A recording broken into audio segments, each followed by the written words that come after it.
Sharon? Yes. Can you hear me? I can. Great. I'm going to give you the tools you need to help us. Thank you. Thanks, Dave. So formal here.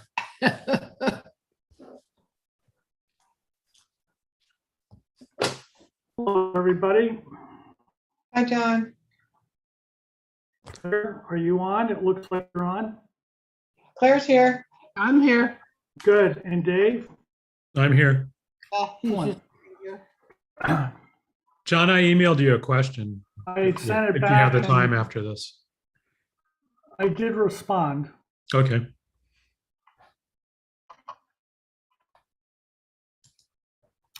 Okay, it's 12:45. Sharon, have you transferred things over to David yet, please?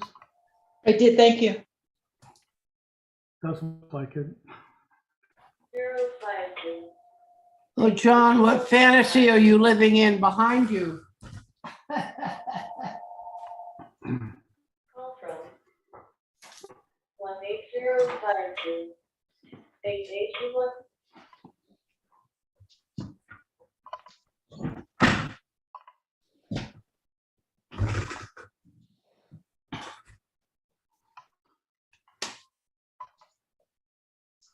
John, where is your background?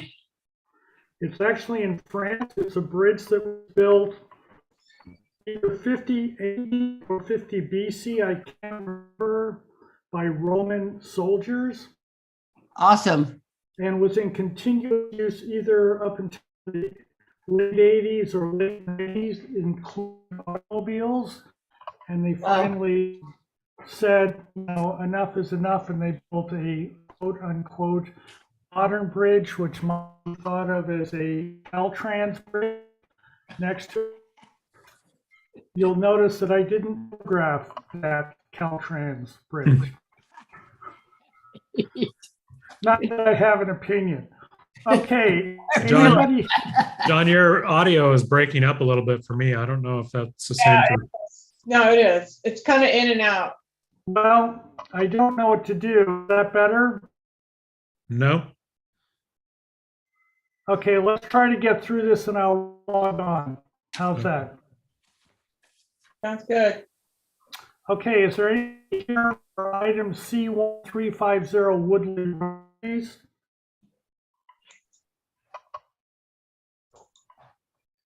Anybody? Okay. Claire, did you have a chance to review these? Yes, I did. I came home and from the site visit and went through both of them. And did you have a comment about ID1? Yes, I do have a comment. I find the plans inadequate because there's no landscape plan and there was a whole lot of grading done to widen that, widening the driveway and reconfigure the train. And I can't find in the plans anything that shows what they did or didn't do with the either side of the driveway. So And I agree with you. I think that the architectural plans are lacking. So I would gonna recommend that we continue this one more time and then we will drop it if they can't. In. Is that up to you that we'll continue at one meeting? Claire? yeah, that's fine with me. I mean, yeah, absolutely. Okay, so item C2, Dale, are you 615 Romero Canyon Road? Dale's not here. Okay, and Claire, Yes, I looked at the plans and I find them the same thing. They're inadequate for final approval. and I concur with that. There was no detailing of the way that the new building and the old building changed. The wall structure, was just inadequate. So I would recommend that I'm going to recommend to the full board that we continue this plan as well. Okay? So much for consent today. So I'm going to log off and try to log back. I just had a update from Windows and there have been some problems completely done. Okay, I'll see you guys Okay. in just a minute or two. Okay, well, I'll just go on mute and oops, and hang out here. How do I mute myself? Oh, whatever. Oh, here, mute.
You hear me?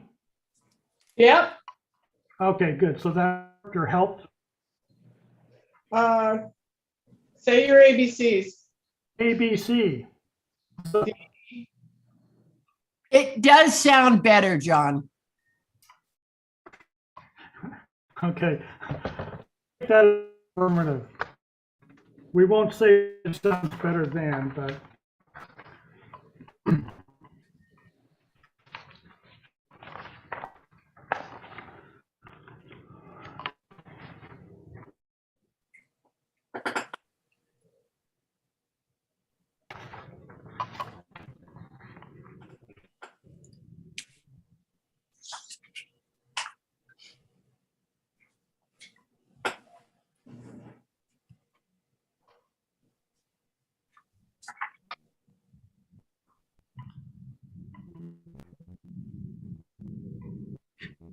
So John, Mr. Pekarik is here. I'm going to move him over. And he is for public comment. No, he was here for consent item 2. That was Dale, right? Yeah. Okay, quickly, we have, the meeting should be getting started. Just so you can tell him. Dale, can you unmute yourself, please? Yes, yeah, there you go. Hey Dale, how are you? Both Claire and I reviewed the drawings, and both of us feel that they are incomplete and we cannot recommend approval for these. Please go back and create a set of construction drawings that can get submitted to the county and can be used by your contractor to build the building exactly as you want to build. Okay, are you looking for structural drawings, the T24 and the like? That would be helpful, but their architectural details was really insufficient. I think that there was some land disturbance. Claire, what do you think about the need for any kind of a landscape plan documentation? No, not on this one, John. That Okay, was very on good. number Dale, 1. they're just not complete sets of drawings. So we expect these drawings to wind their way through the building department and end up on the job site. We Okay, want everybody to know what your intent was, clearly Okay. described, okay? okay, very good. Thank you, Dale. Thank you. Okay, I would like to start the July 14th, 2022 Montecito Board of Architectural Review to order. First item on the agenda is public comment. Is there anybody here that would like to address the board an item before us today? Nobody has their hand up. Thank you, John. Thanks, Aaron. Well, by the way. I to reconsider the circumstances of the COVID-19 state of emergency. I would like to move to continue all virtual with the findings that need to be made. Is there somebody that would like to second that? I'll second that. Any discussion? All those in favor? Aye. All those opposed? Item number 3, agenda status report. Claire? No. No. Karen? There are no changes to the agenda. Thank you, John. Excellent. Minutes, June 16th and June 30th. Is there anybody that would like to make some on the June 16th meeting, please?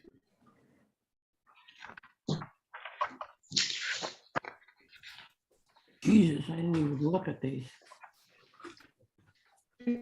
I would like Yeah. Go ahead. to look at item number 2, comment number 3. One suggested studying the functionality. It was not the functionality that I was at me.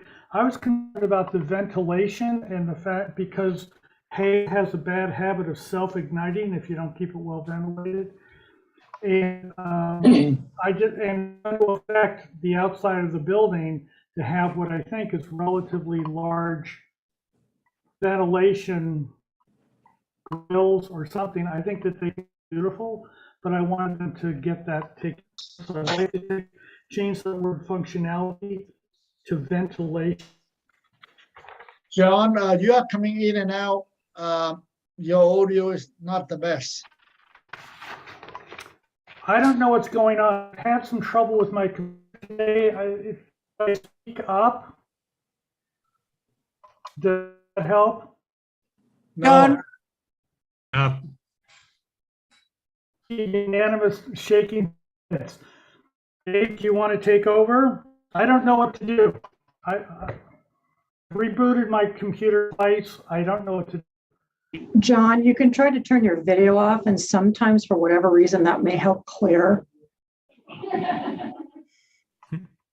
How does that? that better? well, I don't know what to say. well, do the best you can, and if we can't hear you, then you repeat. Okay, item number 6.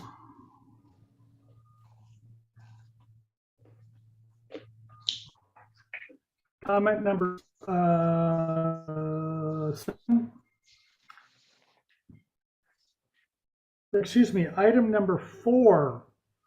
Comment number 7. I apologize. My mistake. Okay, number 4. The entry gate, it was the vehicular gate. The distance from the vehicular gate. Consider ways to soften this. No. One member has concern regarding the distance from the vehicular gate to the roadway. Yes, That was Don's comment. yes, Okay. Number 5. Comment number 3. In the middle of that, it's a typo. It should be if, not is.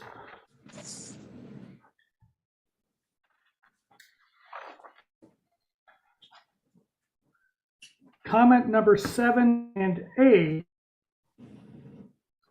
This is not really a correct statement. The item was not dropped.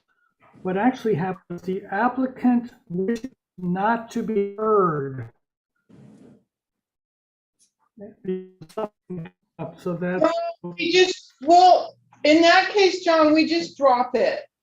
yeah, but doesn't that require a motion, which we did not do? No, We have a no. motion for dropping it.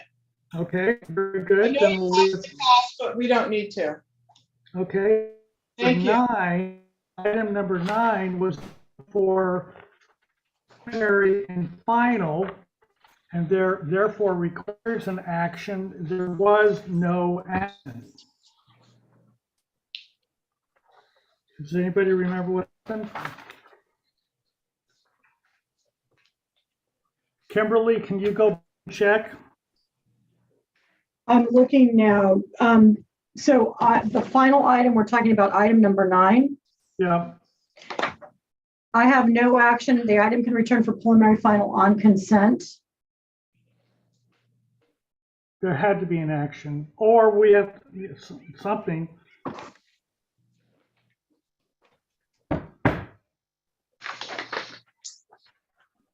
I will go back through this and correct it. Thank you. John's right. If it was on for preliminary, it should have been continued. I will correct that. Thank you. Thank you. Okay, is there any other comments? I move to approve the minutes as amended. I'll second that. Any further discussion? Please? All those in favor? Aye. Aye. All those opposed? And can you guys hear me? I'm about ready to dial in on my phone, but can you hear me?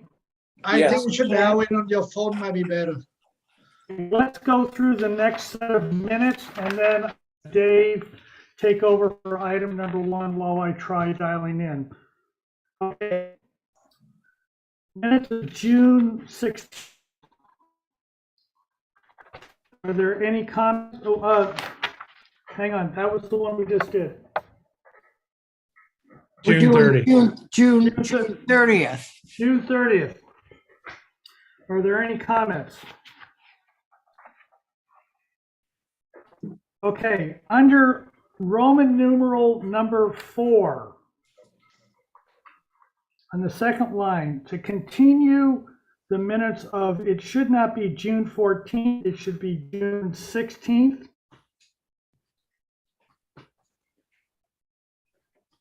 I see one under the top line, person recused. Abstained implies that I was part of the discussion, which I was not. Okay, item number 4. Comment number 2. Confirm that the pool cabana is located outside the side yard setback. And I'd like to add the comment we actually made during the meeting. Stake at time of site visit. Item number 3 and 4, I think are not relevant to this project. Well, we can't, what number are we on? Number 6? Comment, item number 4. Oh, item 4. Oh. Well, I'm enough, I guess. Yeah. But I think that we had a comment, beautiful old world architecture.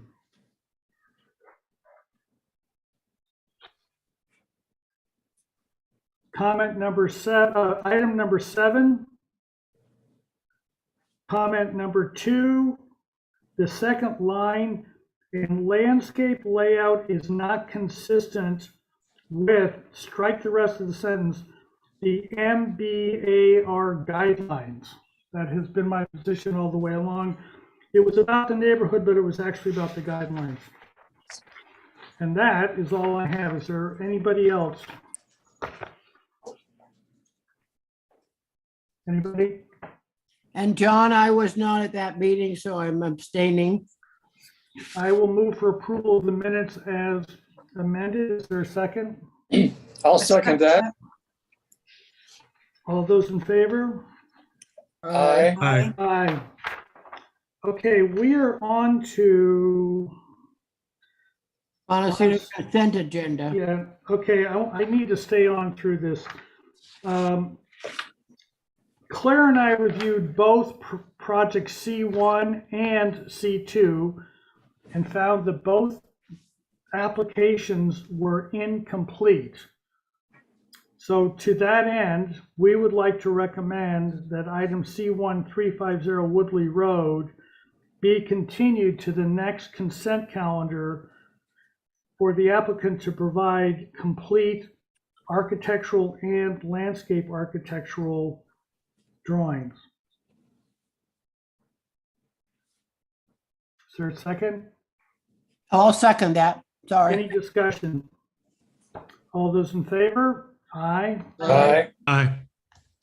Motion carries. Item C2, I just explained to Dale, if you were listening, that we also believe that item C2 had insufficient construction detailing in particular, and I therefore move that we continue item C2 615 Romero Canyon Road to the next consent calendar.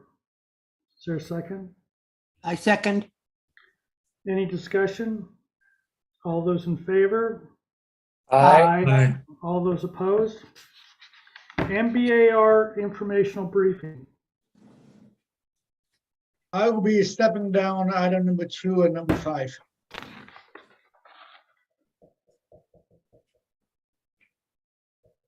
Anything else? I had a real quick thing.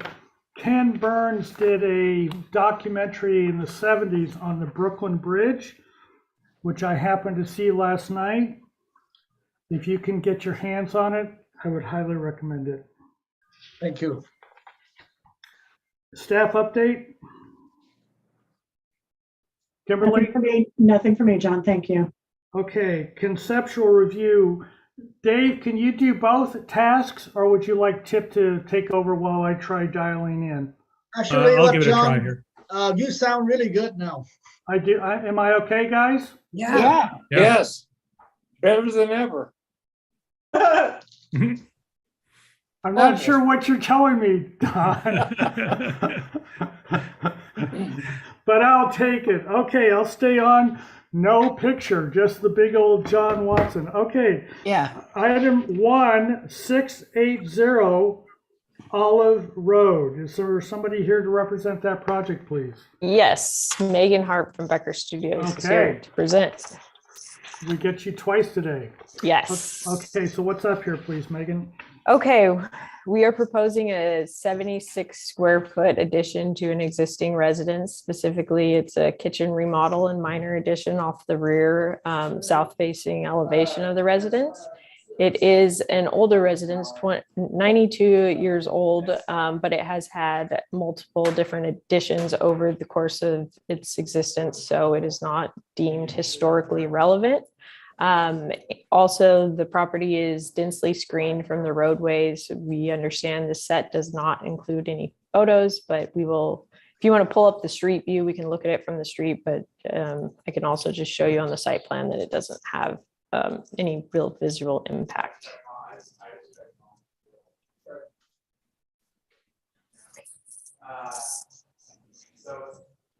Perfect.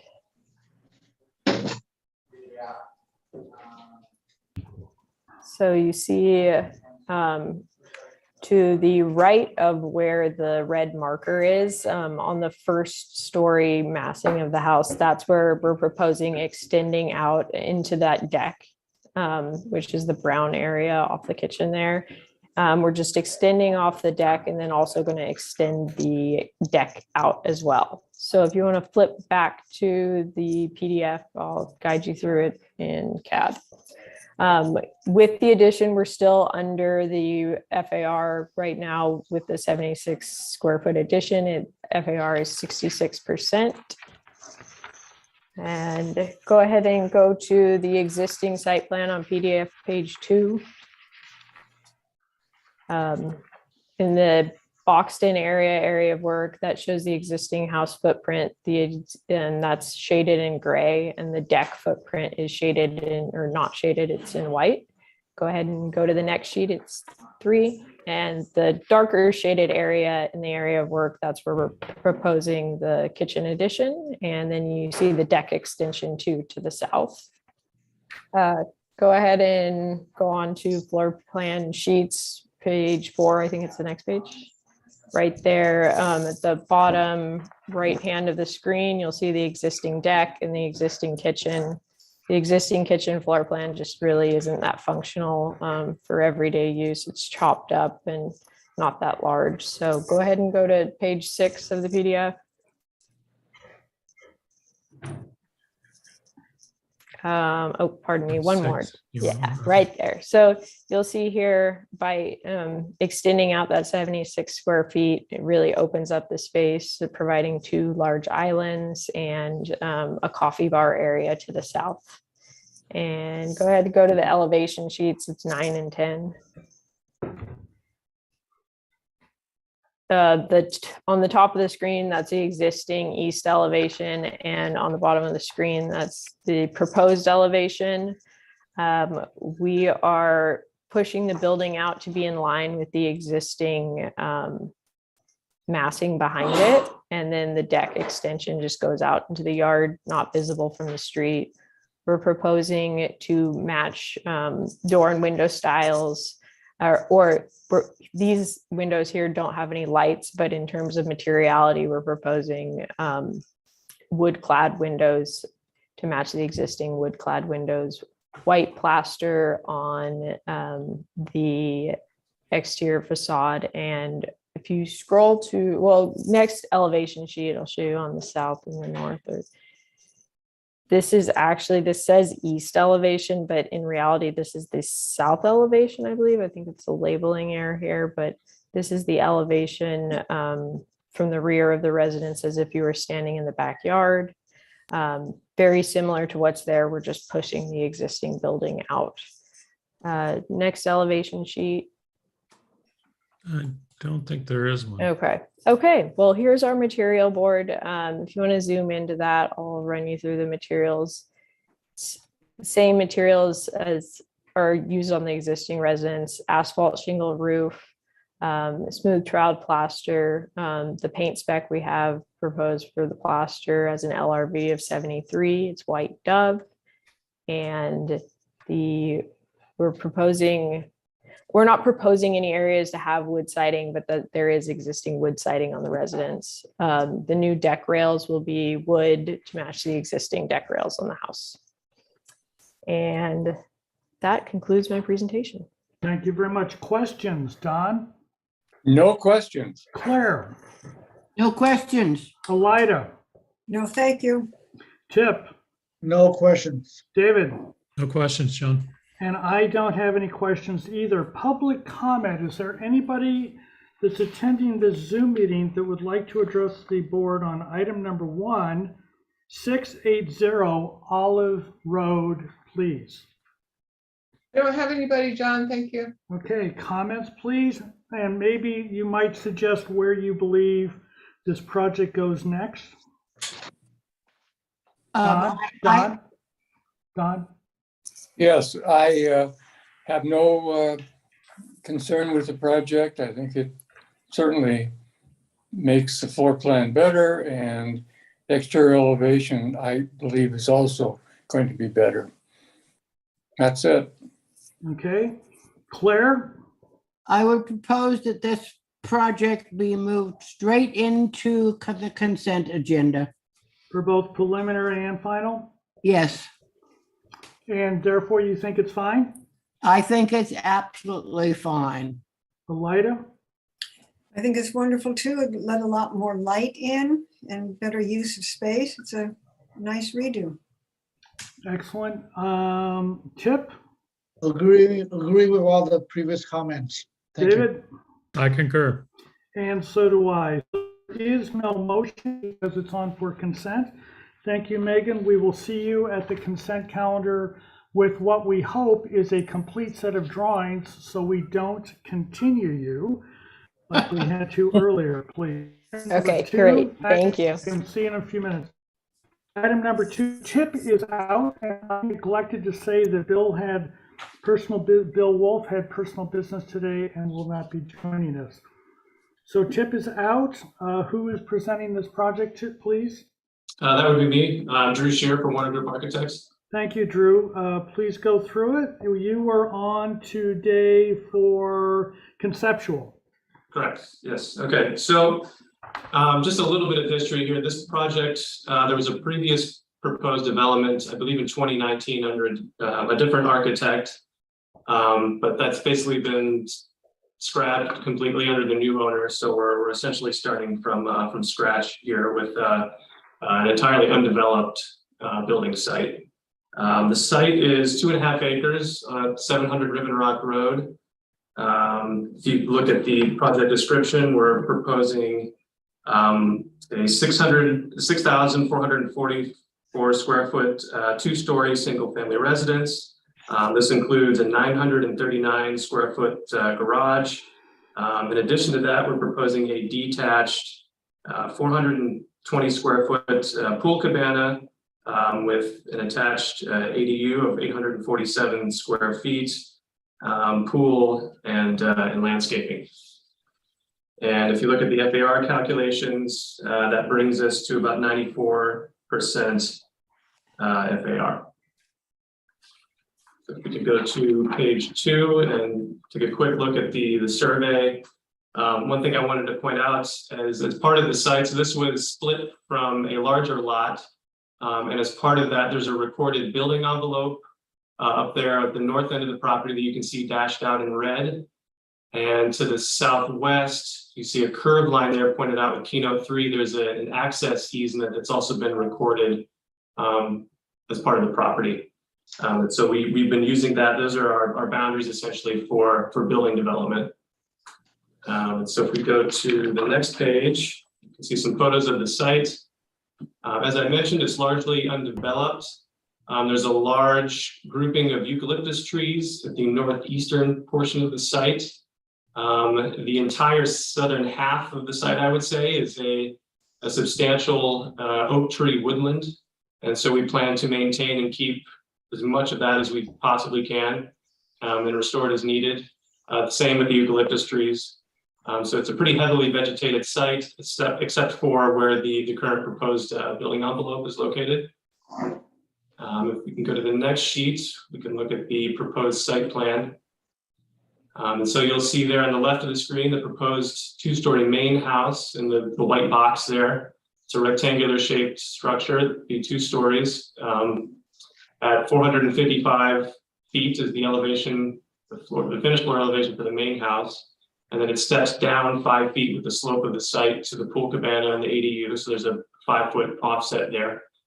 And then you see the proposed driveway leading up from the southern end of the site along Ribbon Rock through the easement that we looked at on the previous sheet. And you can see the building envelope dashed out in black there that kind of wraps around the main house, pool cabana, pool, the garage area, motor court, and so on. And then one of the big points that I wanted to make here is that we're proposing this entire site to be basically surrounded by a privacy hedge that serves both for screening the property itself so that your views out are contained and the views in screen you from direct views into the property. And then we can go on to the next page for the floor plan. So this is rotated 90 degrees, so you have a slightly different orientation here, but essentially you see the main house up at the top of the screen. It's kind of an open floor plan. Just south of that is the proposed pool, and then you step down to the lower elevation about 5 feet to the pool cabana and ADU. And if we go to the next sheet, you can see the second floor plan. It's essentially stacked directly on top of the first floor plan of the main house. So 3 bedrooms, loaded corridor, and there will be trellises and overhangs that will provide shading for the first floor, but those will be a substantial part of the design to help break up the elevations. And if you go to the next sheet, you can look at the elevations. So in the upper portion of the sheet, that is the southern elevation. So you see both stories there. The building is about 25.5 feet tall. It's all, so the building system is all Core-10 moment frame, Core-10 privacy panels, and glass. And the elevation below that is similar. You're looking at the western facade. So this is if you're looking toward the garage side of the house. So we have solid panels on the first floor that are essentially the garage doors. And then up above that, you have where the master suite would be. And if we go to the view below that, the elevation below that one, this is, if you imagine a site section cutting through the building and the pool, it shows you the relationship of the house and how you step down the site to the pool and the cabana and ADU area. And if we go to the next sheet, we wanted to convey the look and the feel of the house. So our client, the president of a company who develops houses, And they have a proprietary system that they use, and this is what you're looking at here that they use to build many of their homes. This is in their house in Arizona. And so the look of the feel of what we're proposing will be very, very similar to this. This is Corten steel. It's a modular building system, floor to ceiling glass, lots of long and low overhangs for shading, and an open floor plan design. So this gives you a relatively good sense of the detailing and the look and feel of the materiality of what we're proposing. And that's my presentation. Excellent. Questions? Elida? Can we go back to the, I guess, sheet 2 so I can see the relationship where the house is to the property line on the, yep, that one, Dave. So the upper part of the drawing is the house. The house is tall. Is it going to be seen by the neighbors? So if you imagine the site continuing north, the topography continues to climb a little bit, but it does flatten out, and there's a lot of heavy vegetation. If we were open, if we have, I don't know if we can see the 3D version of this, but you can get a sense of all the vegetation surrounding the site. So that dirt patch essentially is where we're standing for the house to be developed. Just to the west of that, you see the tall eucalyptus trees. There's maybe 20 or 30 trees on the eastern side along Hot Springs Road. Okay, so the home, the gray roofed home just to the north, would that be? Is that going to be looking at the roof line and everything of your project?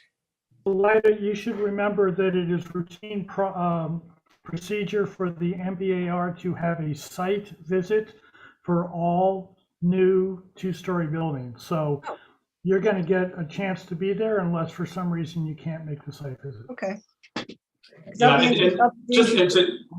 answer your question, in lieu of that, we do propose to completely surround the site with a substantial amount of screening and vegetation, so that we don't have direct views from one neighbor to another. But I think when we visit the site, you'll see that there aren't really any views from any of the neighboring properties that would see the building, even though it is a two-story structure.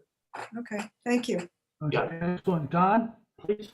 Yeah, you mentioned you're saving most of the oak trees, I believe. Correct. How many are you taking out or endangering? No mature trees will be removed. So we walked the site with an arborist, and there are some minor trees that have grown in since the site was graded. I'm not sure how many years ago. There was some minor grading that was done. And so there are some very young trees on site, but anywhere that there are any mature groupings of oak trees, we want to maintain as many of those as possible, just because it's such a unique thing to this site, that we want that to remain as untouched as possible and be as light as we can when we do the landscape plan, to incorporate those wherever we can. Thank you. Is that it? Yes. David, please. Yes. Is there a roof overhang on the second floor? There is not. It's only along the first floor. That you can sort of pick it up with so it'll be sort of laced with vegetation. You can kind of see that there in the southern and the western elevation protruding from the north and south of the building. Okay, thank you. That was my question. Claire. I don't think I have any questions. And I don't either. So public comment. Is there anybody attending the Zoom meeting that would like to address the board on item number 2700 Riven Rock Road, please? Okay, hearing none. Comments. Elida, we are going out. So. Do we have a letter for this? A letter. I don't know. Do we? Not that I see, Sharon. I didn't see one. Should we have? I thought we had one. I'm gonna go run and check. Okay, thank you. In the meantime, let's do comments. Elida? No comment. Don? My only concern was brought up by Dave about the lack of overhangs and the practicality of washing windows and all of that. Other than that, if it sounds like the owners knows exactly what they want and have done it, So that's, I think it's a good project. Other than that, David, Yeah, I think it's a very intriguing project, but I do need to go to the site visit to confirm the scale and the massing of it relative to the site and to the community and the neighbors. My other concern would be the potential for reflection from all that glass, you know, especially if it doesn't have an overhang. So I think the applicant indicated that this won't be visible from any of the neighbors with the new landscaping, but I'd like to see that on the site to understand that better. Okay. Claire, I'm kind of with Dave. I have a concern about the amount of glass and the light coming from that to the neighbors. So that's all of that. I'm waiting to go to the site visit to sort that all out for myself. and I want to reiterate that comment, but also extend it into the nighttime hours when this building could easily become a lantern, which we have had concerns about in the past, including a project by this architect down on Channel Drive. So I would ask that you carefully study reflections, glowing, how you're going to mitigate that so that others are not impacted by your design. Besides that, I think it's a very pretty design. It's very understated. I look forward to seeing the story poles. David, can we go back to a page that's got that's it right there, either one. So I think it's fairly clear we should have all 4 of the main residents done. How high is the ADU again, Drew, please? So the ADU, I believe, is 12 feet. The main house is 25 and a half. Yeah, and the pool cabana ADU roof off the ground, please. That's what I'm getting at. Right, I believe that's 12 and a half. I'll have to double check that. I don't think we need to have that story pole. Does anybody else want that done? But No. I do believe we need all 4 corners of the main house story pole. Right. Are we all in agreement with that? I agree. Yes. yes. Okay. Sharon, are you back? I am back. I was mistaken. Not a problem. Okay, thank you, Drew. We look forward to the site visit when you get that all worked out with your planner. Great. Thank you all. Okay, Megan, and before you get started, Megan, we did have a site visit on this today. There were neighbors that had comments, some of which said either 1, they had trouble logging on to our system the last time, 2, they couldn't make it at all. I asked them to talk with some of their neighbors to express their concerns through them. And if that's occurring, please let me know, and I will give you some additional time during public comment. It is the policy of this board to listen to everybody clearly, concisely, and completely, and I want to make sure that that's done. Okay, so previous comments, site visit and story poles required. Design represents a good solution to a challenging site. Confirm applicability of Ridgeline Hillside overlay. Determined if required guest parking can be located in the garage. One member requested a 3D sketch. Study options to reduce grading as much as possible and to balance the cut and fill on site. Ms. Hart, the floor is yours. Okay, great. First of all, just wanted to thank everyone for coming out today and looking at the story polls, both the board members and the neighbors. Really appreciated the questions and the input. Just to start off the top of how we addressed some of these prior comments, if you wouldn't mind, Dave, pulling up the plans and I can show the sheets where we address those comments. So if you go to PDF page 4, this exhibit is our Hillside Ridgeline exhibit, which shows that there is not a 16-foot grade drop within 100 feet from the residence. Probably hard to depict, but I just wanted to show that we did that diligence. If you go to the first floor plan, which is on PDF page 12, I just want to point out that our guest parking is not proposed in the garage, it's proposed in a covered carport. We did go through the section of code and throughout the Montecito Land Development Code. We didn't see any specific parameters that would prohibit this from happening. Lastly, we included a digital rendering on PDF page 19. And after our visit today, it seems like we need to get digital renderings along the trail side. So that's on our diligence list for next time we come and present. Lastly, on the final page, page 21, you'll see our civil grading plan,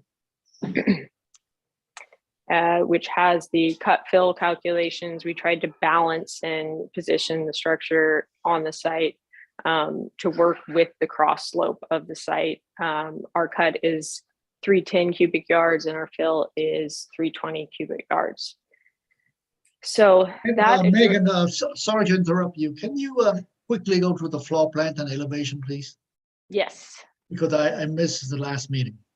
Okay, yeah, I'll start from the top because there were a lot of new neighbors and I want to give it a full thing. But first, I was just addressing the comments. So to give you a overview of the entire vicinity, let's go to PDF page 2 and look at the photos for any members of the public that haven't seen the site. In general, the project is proposed on an undeveloped lot.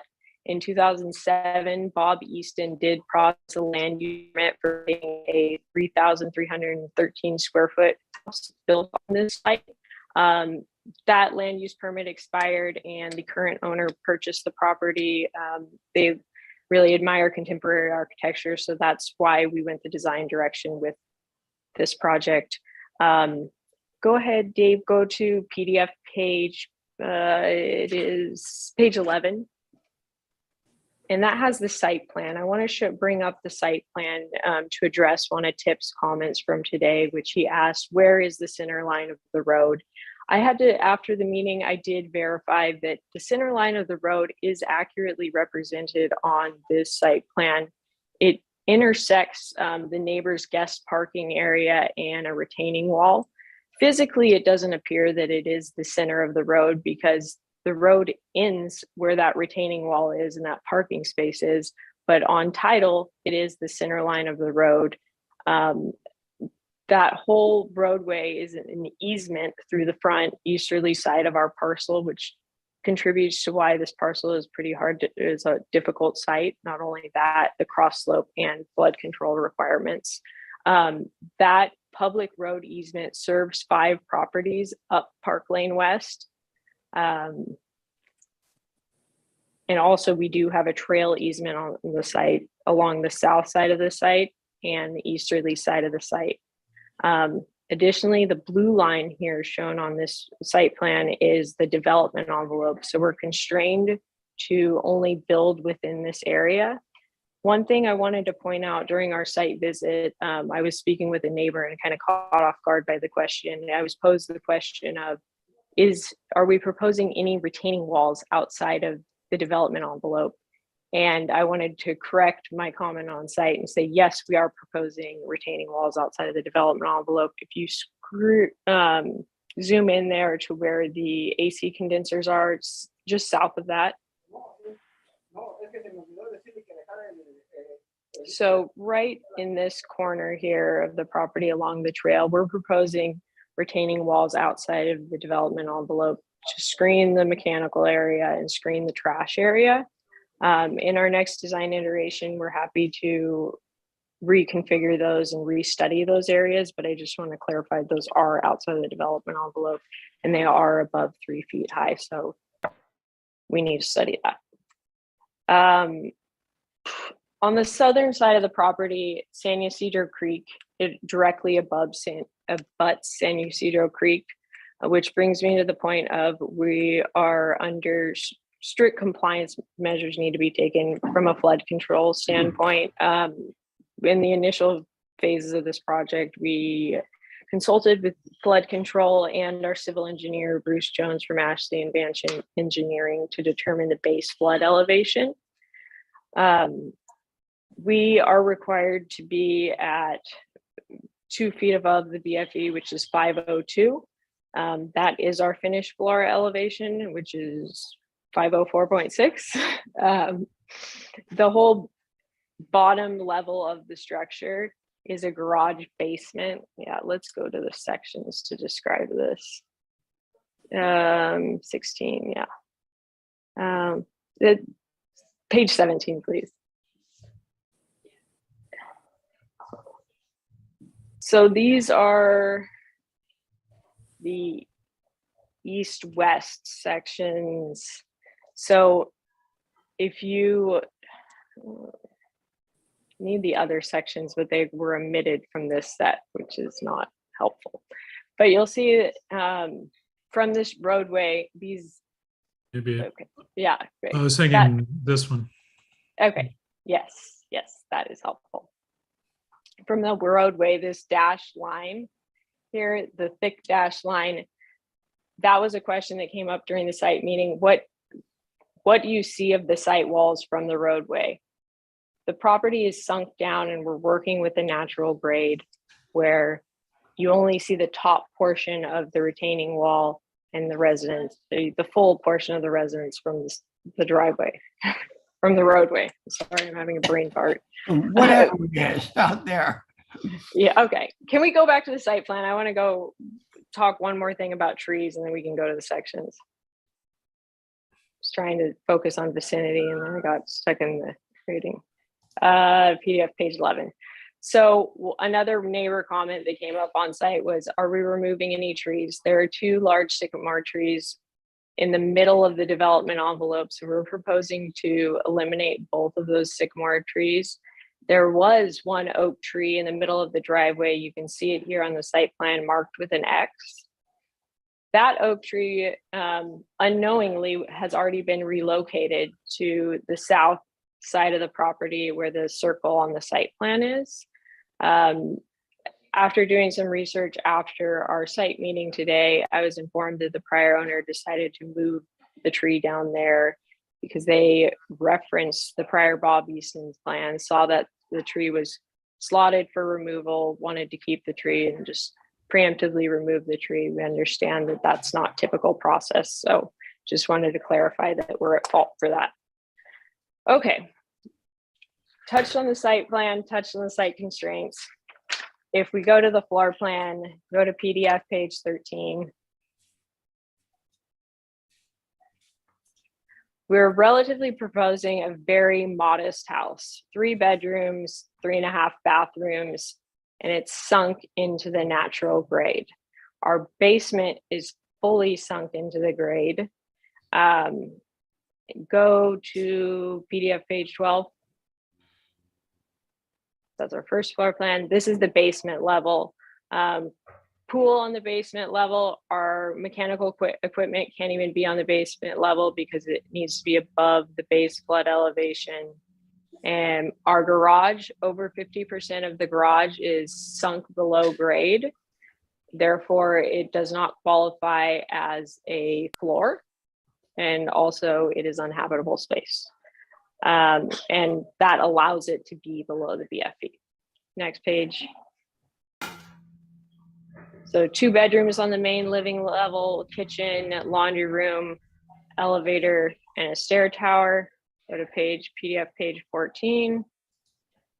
On the upper level, we're just proposing an outdoor dining terrace, a green roof over the family room downstairs to soften the look of the building from the trail, and then a primary bedroom upstairs. So 3 bedrooms total, very modest, all within the development envelope. You can see on the creek side, which is the west side, it looks like there's a little square that pops out over the development envelope. In reality, that is just a cantilever deck. So no structures are extending past the development envelope on this, aside from the retaining walls I clarified earlier.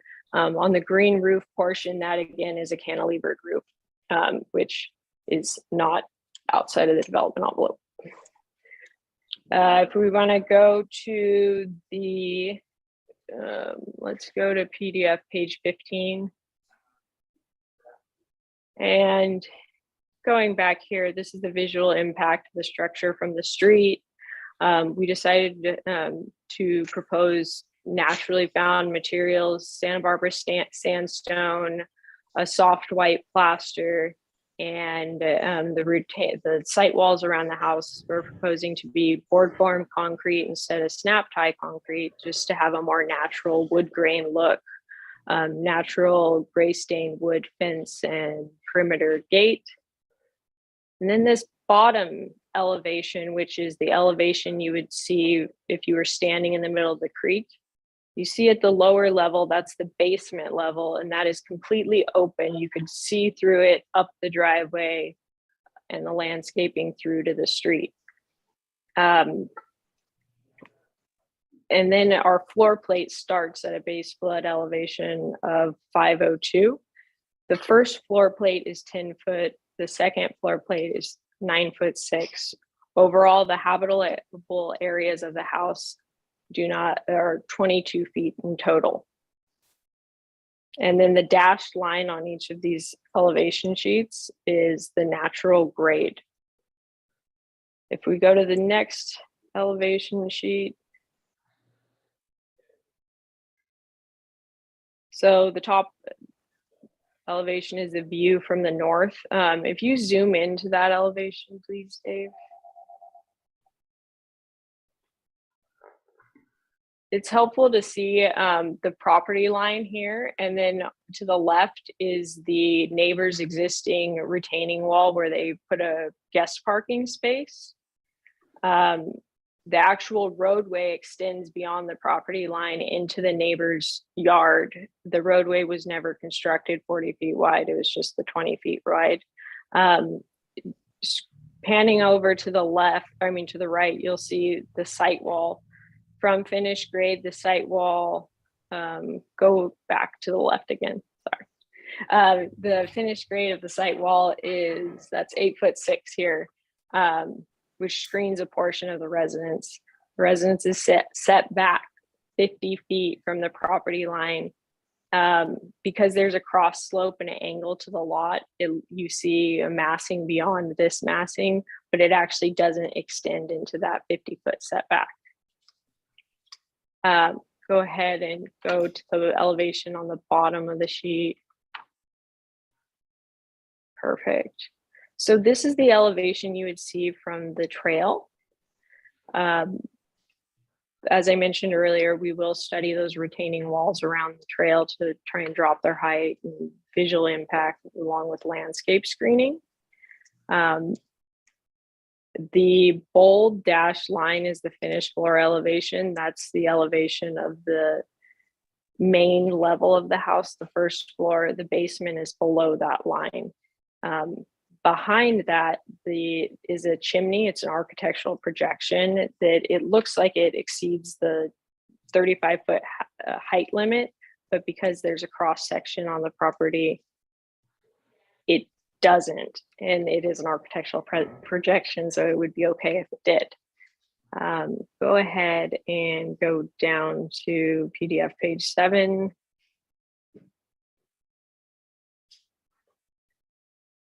Perfect. This is an exhibit showing that our basement is over 50% below grade, which provides proof that it has a basement designation. If you go to the section on the bottom, it's a better representation of that. Yes, right there. Perfect. So total basement area 420, and we have 232 of that 420 below grade. Go to our material board sheet, which I think is PDF here. Okay, perfect. It's 18 and 19 if you want to start on 18. These are reference images we found to be relevant to the materialism we're proposing. Tight joint sandstone, natural wood eaves, and board form concrete. And then Page 19 is the digital rendering that we produced. This is of the front elevation.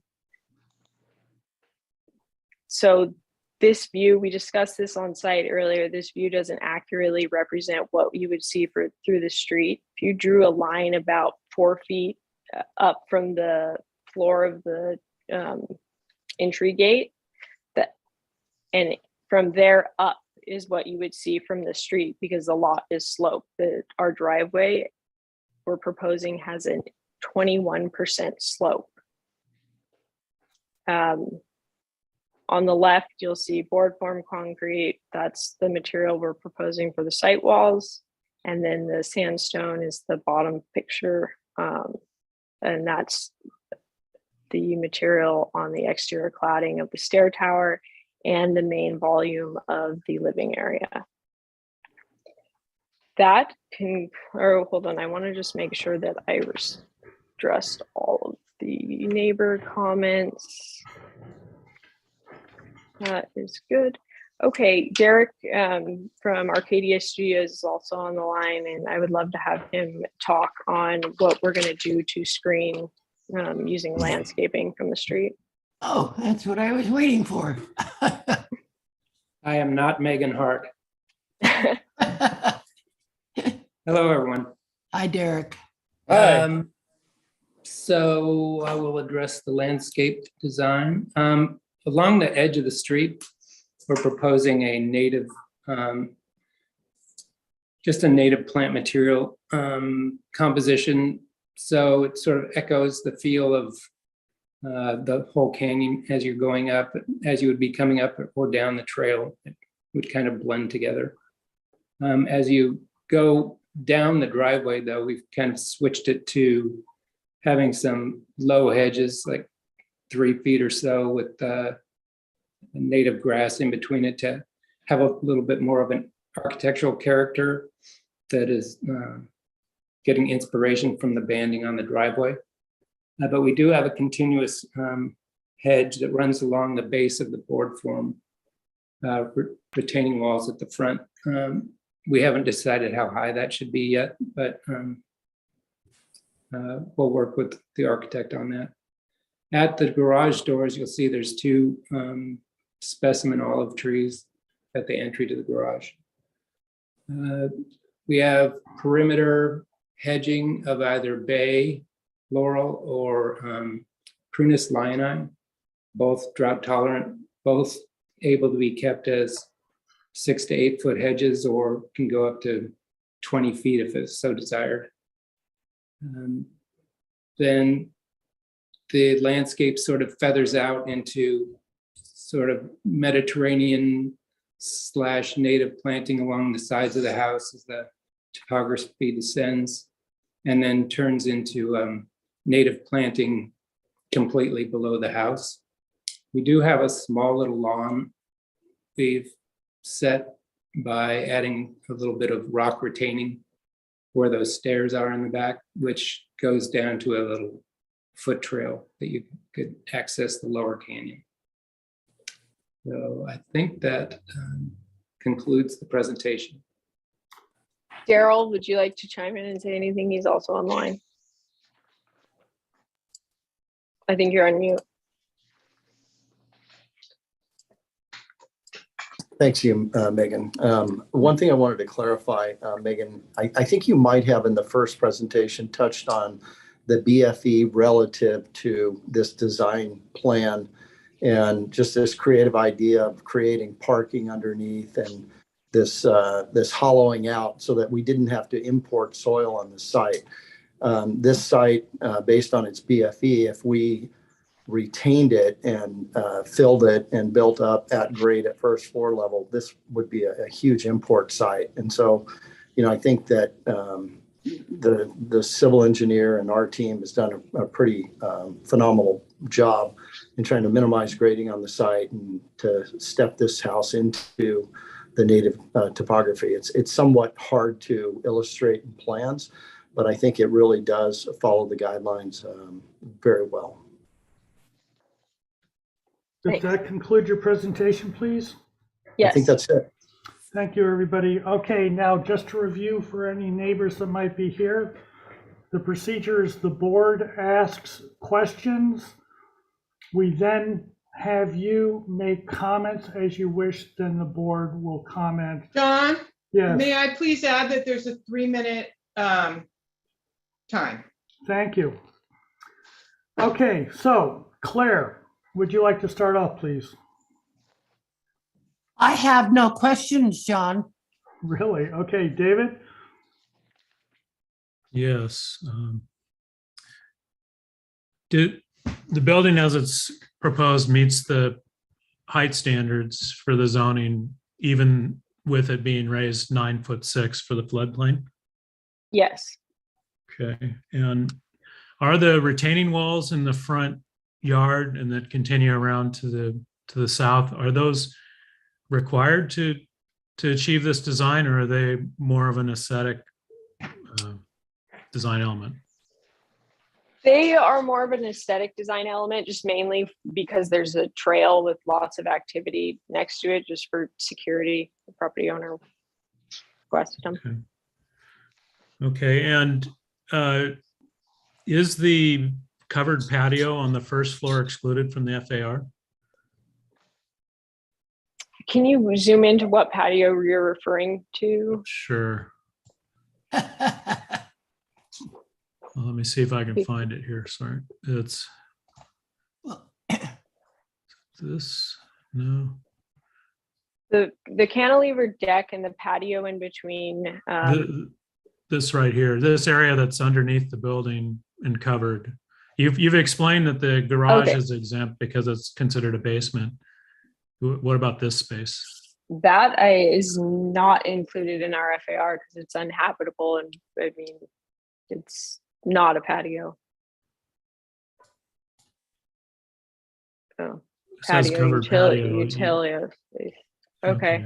We'll need to study the land use code and what it is and how it gets calculated. Absolutely. Okay. Megan, I can clarify that Okay. patio exists as a subgrade area, Dave. It would otherwise be fill if we didn't include it in this design scheme.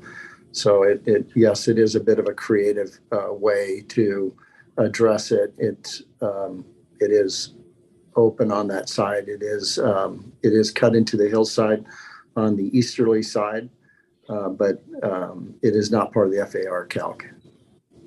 Okay, well, I would just ask next time around that you label the use, and because it's adjacent to the pool right now, it looks like it's a usable space. Just want to make sure that that's excluded from the FAR, from the code standards. So, and then I guess on the landscape plan, I wanted to confirm there is no perimeter landscaping appears proposed between the neighbor to the south and your property, the way this is currently shown. Dave, there's none shown now, but we have no objection to adding more screening there. Okay. And my last question is on the west and south elevations. Are the guardrails glass? Yes, they're currently proposed as glass. That's trying to find that. So these are all glass. Okay. Yes. Those are my questions. Thanks. Thank you.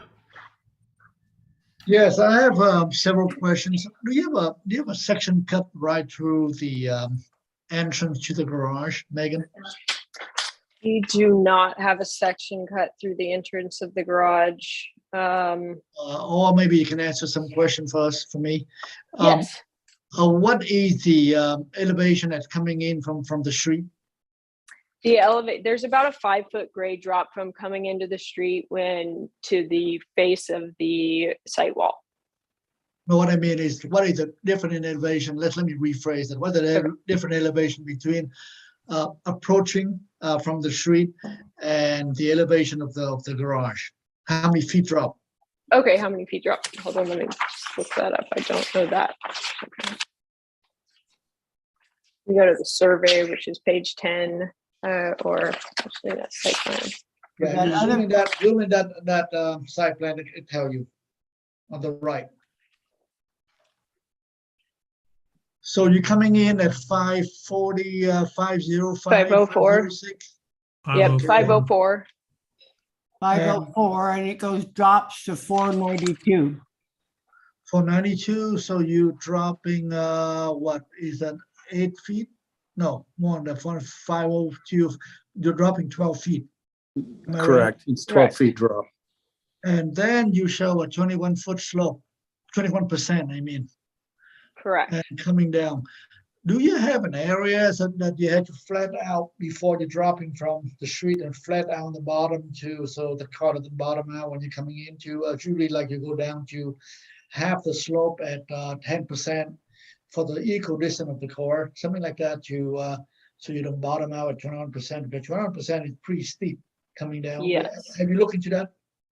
Yeah, we've studied that with our civil engineer because obviously it's not ideal for anyone who drives a sports car, but really just based on the challenges on the site and the slope.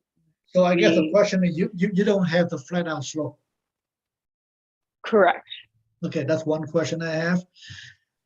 Number two, can you go to the site section through the house, the one from the street to maybe looking north? The site section. Hold on, I'm trying to find it here. Yep. Let's go to the upper one. Sure. So the finished floor elevation, what is it? The 504 elevation or 506? 504. And based on your meeting with flood control, right in the middle of the living room at that point of 504, what was the determined minimum elevation to meet the flood requirements? 504. So 504 throughout the whole site? Yes. It doesn't slope with the land, anything like that? Oh, not throughout the whole site because the site is sloped, but the AFE certification letter we received from flood control said 504. And 504, and that's 2 feet above 100-year floodplain? Yes. Okay, that's good. And then my last question, looking, I guess, the south, can I see the south elevation?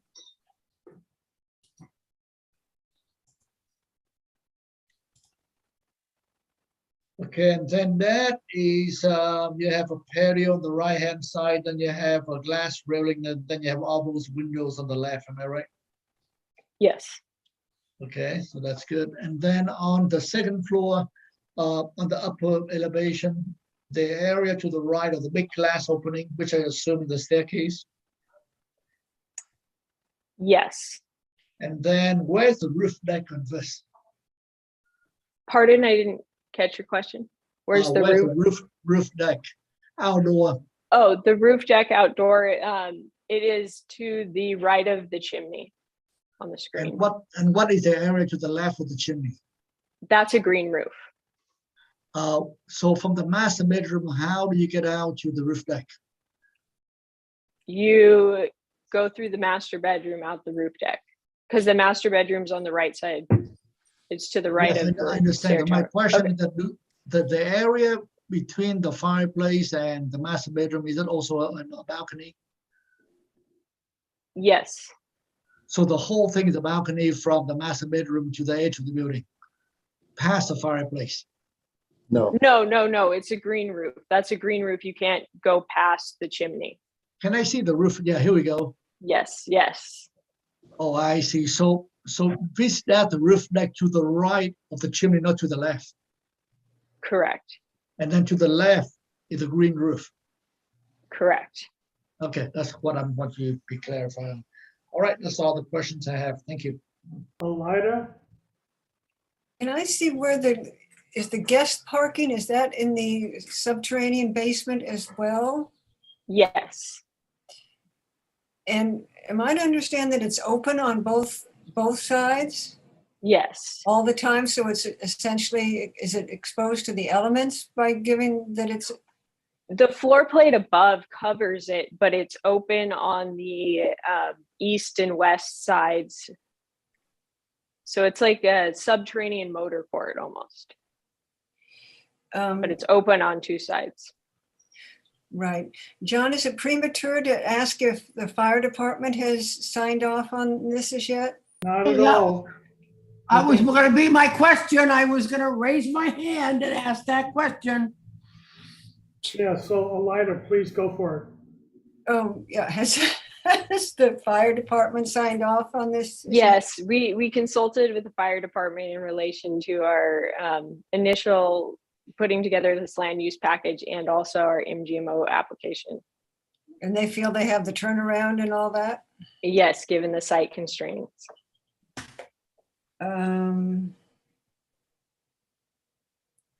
Megan, let's clarify. The fire department's not pulling an engine down the driveway Correct. into Yes. guest parking area. They would be fighting a fire on this from the street at this site. Again, this is a subterranean guest parking area and garage. Right, right. Derek, Yeah. we understand that the prior owner had moved the oak, and we looked at it this morning, and it's either in shock or it's not going to make it. Have you guys had a chance to have an arborist take a look at that oak? I imagine it was there to put as a screen so that the neighbor couldn't see into the house as much, but have you had a chance to check out the condition of the oak? No, I actually haven't been to this site in many months, and I just heard about the transplantation today. Yeah. So I'll talk with the owners and get them to have it evaluated. Maybe it can be saved. That would be good. That is all the questions I have. Don, Thank you. How deep or thick is the roof structure? I Do you believe know? it is one. Maybe. Let me double check, but I believe it's 1 foot. Well, okay. And my other question, how do you obtain roof drainage off of that if it's only 12 inches? And how does the slope look from above? And where is the water accumulating and so forth in a 12-inch deep roof structure? Daryl, do you want to chime in on the mechanics of that? Because you're the one who's going to build it. Yeah, guys, a couple of comments. One is we have a biologist on to the former comments. We have a biologist on board, Mark De La Garza. We'll give him a call regarding the tree and take a look at that and see what we can do with that. Then secondly, I would venture to guess, this is of course conceptual, but I would venture to guess that this roof is going to be designed somewhere between 12 and 14 inches to facilitate some slope. We are showing gutters on the conceptual design, and whether we're using a foam material to pitch the roof, well, I'm sure it would be a membrane type roof system, except where we have the planted single story element. That is probably going to be a little thicker because we create a base in that to do the planted roof. But this upper roof likely will be somewhere between 12 to 14 inches, subject to final design considerations. Okay, thank you. And secondly, you show, I believe, 4 skylights on your roof plan. Is that the only openings to the sky? Yes, that is all we're proposing on the roof. As you know, we're going to be concerned about the light emission of that those skylights. Absolutely. We'll provide details next time on skylight materials. Thank you. Thank you. okay, so starting on a couple of technical issues, it looks like the driveway comes off the street and immediately goes into a 21% slope, and then at the bottom that immediately goes flat. Is that correct, with no transitions? Correct. Okay. Or Megan, Daryl. I don't think that is correct. We actually talked to the engineer about a flattening component down at the bottom, and as well as a drain at the bottom of that. And so there was some discussion and study, and extensive study, as to whether or not we needed to carry that slope into the cantilever, into the carport area, John, specifically. So both at the top of the street where the driveway turns down, we had some concerns about bottoming out. Is it too steep? And the Ashley and Vance has addressed that conceptually with us. So I think all that would be worked out. I know it's already been addressed, but I know that there's some work going on with it. The real question is whether or not we needed to, because one of the design criteria was to try to keep the water out of the guest parking area, not flowing down through there. And so there was some flat areas down there. That's what was considered when they started their engineering. So I'm not exactly sure where it's at right now, but this concern you are bringing up is one we have. Okay, and on a bigger stepping back level, do you know the finished floor of the house that Bob Easton got approved, please? Year 504, was he above or below that, please? Let me see if I can You pull don't that up. know, it's fine. I don't know off the top of my head, no. Okay. Next question. How many houses along West Park Lane are this close to the right, to the paving? I don't care where the center line of street is. I don't care where property lines are. I care how close the structure is to where people will drive by them. Can you tell me how many there are that it will be similar to what you've got, please? John, I'm going to bump into here because I have worked on this piece of property, but also the two pieces of property that are above this, that the homes were lost in the flood. And so on this road, I'm pretty familiar with this road, is that there are this house, and then there are two above this house, two lots above this. Both of those houses were directly on the road, and they had walls in front of them. And that was to deal with the privacy issues of the trail, because there's a 10-foot easement and there's a 10-foot trail in there. And I also worked realigning the trail at that time. The trail used to come down through those houses down into the creek and then meander up to where it is now. And that was all realigned about 15 years ago. So, and there were, at that time, there were 3 houses. They all fronted right on the road. Yes. If I were to comment that from the site visit, that this building seems too harsh, too tall, and too close, how would you respond to that so that there would be reason for me to want to vote for it, please? There's a couple of responses to that. One is study the site walls proposed along the trail easement by reducing the heights, and also studying landscape enhancements to screen the building and will screen the site walls.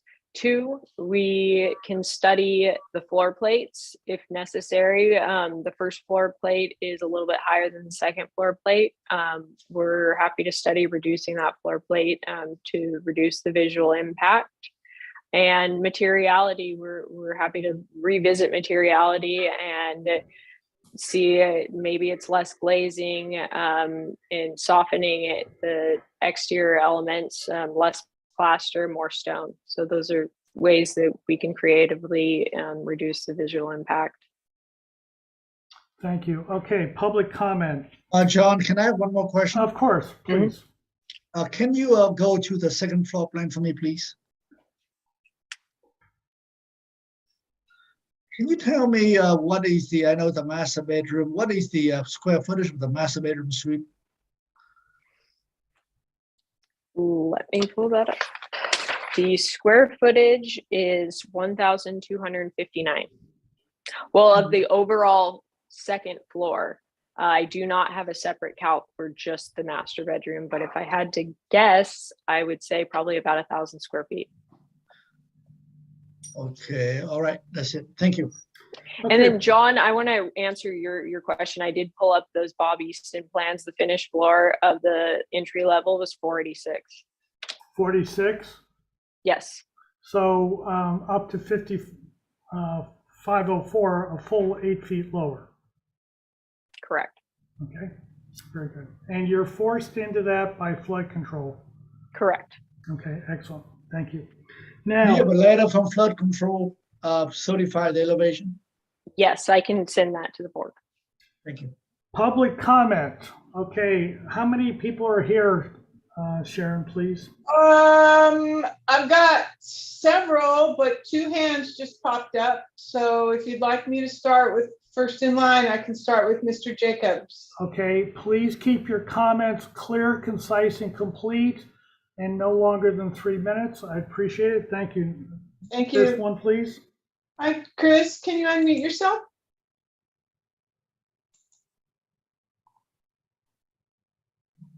There we go. Thank you.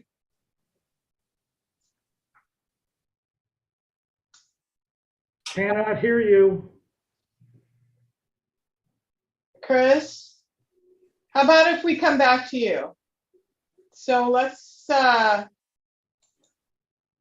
to Mr. Garmani. Can you unmute yourself, please? Hello? Hello? We can hear you. Okay, great. This is Laura Haney. I will try my best to keep this to 3 minutes, but I also have the comments of 3 additional neighbors. Okay. Thank you for the story polls. Those were very informative to us. We feel that the house does not conform to the neighborhood in size. Louder, please. I'm sorry. Thank you for the story polls. We feel that the proposed house does not conform to the neighborhood in size or style. Regarding the comment as to the proximity of the home to the street, I'm sorry, but I have to disagree with Ms. Godstanker, because in the 20 years we've been here, there was only one house that fronted the street. That was the one that was destroyed, Michael and David's house. It sat lower on the property than the proposed home. The house is too large for the lot, which would create a more dense urban feel. And I calculated the number of square feet per acre to do comparability. The house would be on a comparable square foot per acre basis is 6,479 versus 2,355 as an average of these 6 surrounding homes, and that's in my letter. Also, we feel that the structure does not conform to the natural contour of the lot. Although you say it's sunk below the grade, it seems like you've moved it to the highest part of the lot to be able to make that claim.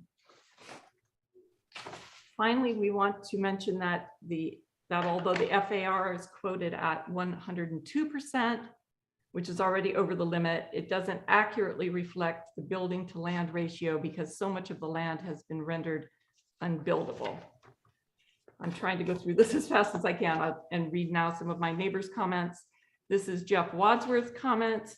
I believe the architecture is completely out of character with the adjacent properties. The calculation of square footage to property area is based on incorporating the entire road width and also the creek width.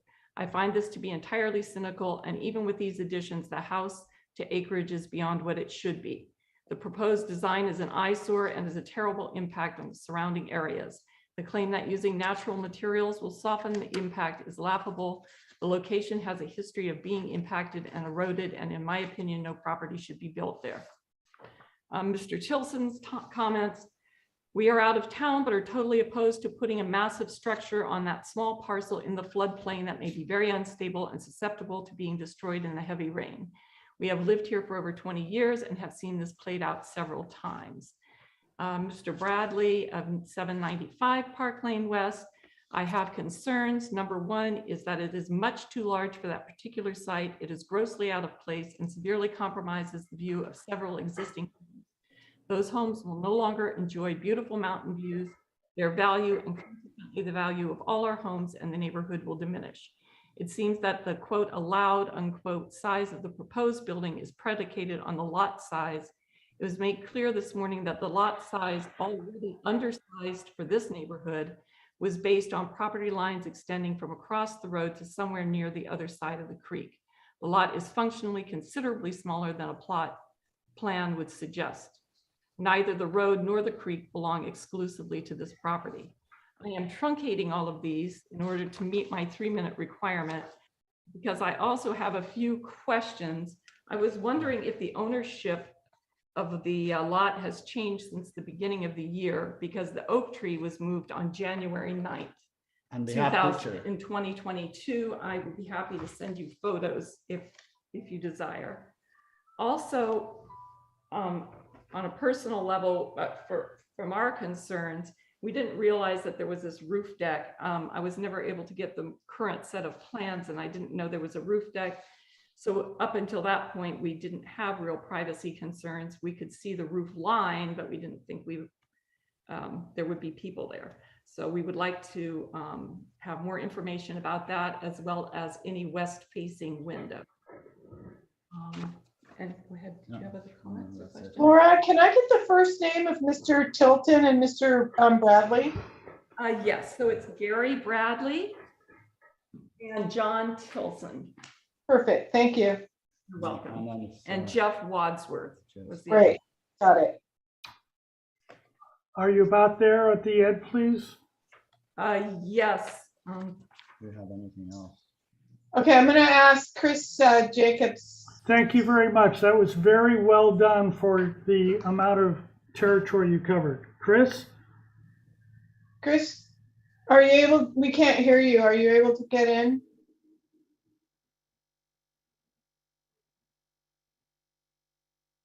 Is there anybody else, Claire? There's nobody else other than Chris Jacobs whose hand is up. Chris, do you want to try and use the phone in feature? It's instructions on the front of the agenda. It's online.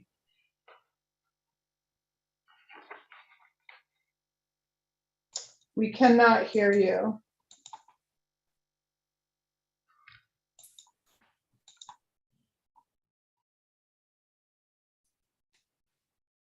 We can try and contact Chris and tell him how to, because we had this problem last time. Oh wait, Chris came back on. Okay, Chris is coming to get, Chris, is that you? Can you unmute? Okay, does that work now? Yes, thank you. Go. 3 minutes. Okay, so on my cell phone. First of all, I think that the story pole visit was really important because those story poles in this case do tell the story. The story poles make clear that this house reads from the ground as a 3-story structure. The basement is not really a typical basement. In a basement, you usually have substantial areas that are covered with natural grade. Here we have on the west side, it's entirely exposed. And I should say that I'm speaking today on behalf of Chris Hunt, who is the neighbor immediately to the south of the property. And we did go to Mr. Hunt's property after the site visit on the site. And I think that everybody there would agree that as you approach the home and in the motor court, the proposed structure is just simply massive. I mean, it's very aggressive and it's out of character with the neighborhood. The home on 1188 East Mountain Drive has very similar characteristics. It also had a highly constrained development envelope. And the architect at that time, Howard Wisach, did a great job of sensitively designing a house that fit with the natural topography. And that's really what the guidelines require that be done in the case of a site such as this. So, you know, looking at neighborhood compatibility, it's really not compatible in any way with the neighborhood. it doesn't respect the views. It doesn't respect the privacy of the immediate neighborhoods. And the proposed grading and development is simply not appropriate for the site. Its size, bulk, and scale is too massive, and we propose that there be a substantial redesign so that the house that is ultimately built on the lot, and we agree that there should be something built on the lot. I don't think that it needs to stay vacant, but it needs to be one that respects the natural, highly constrained nature of that particular site.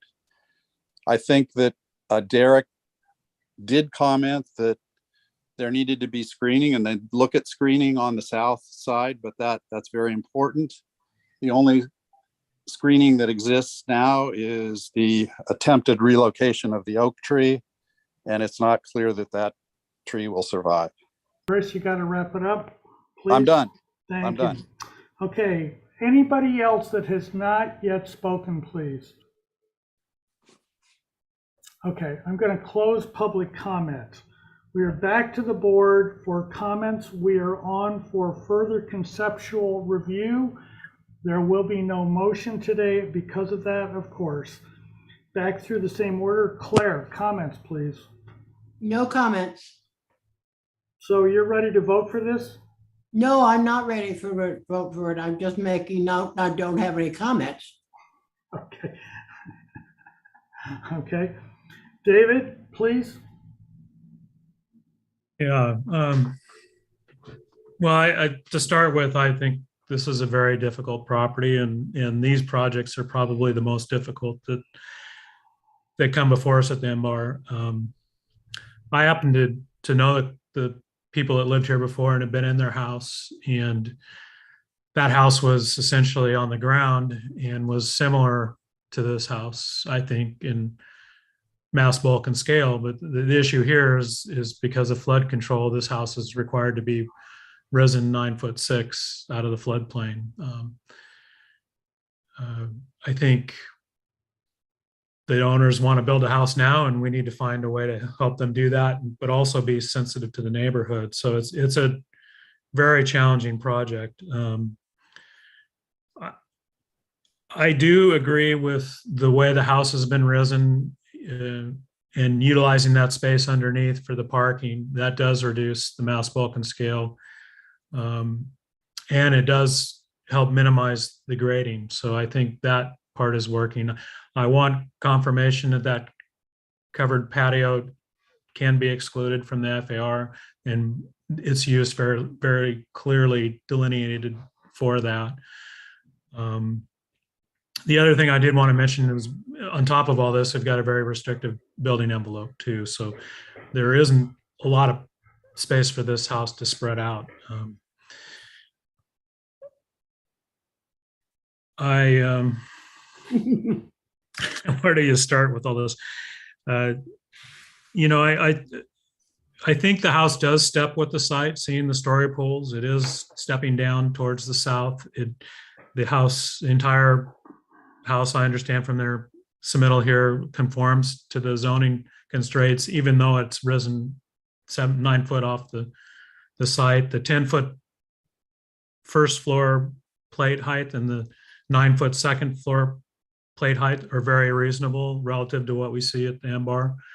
So I think from my perspective, I can see this mass, bulk, and scale and the basic configuration coming to the point where it'll work.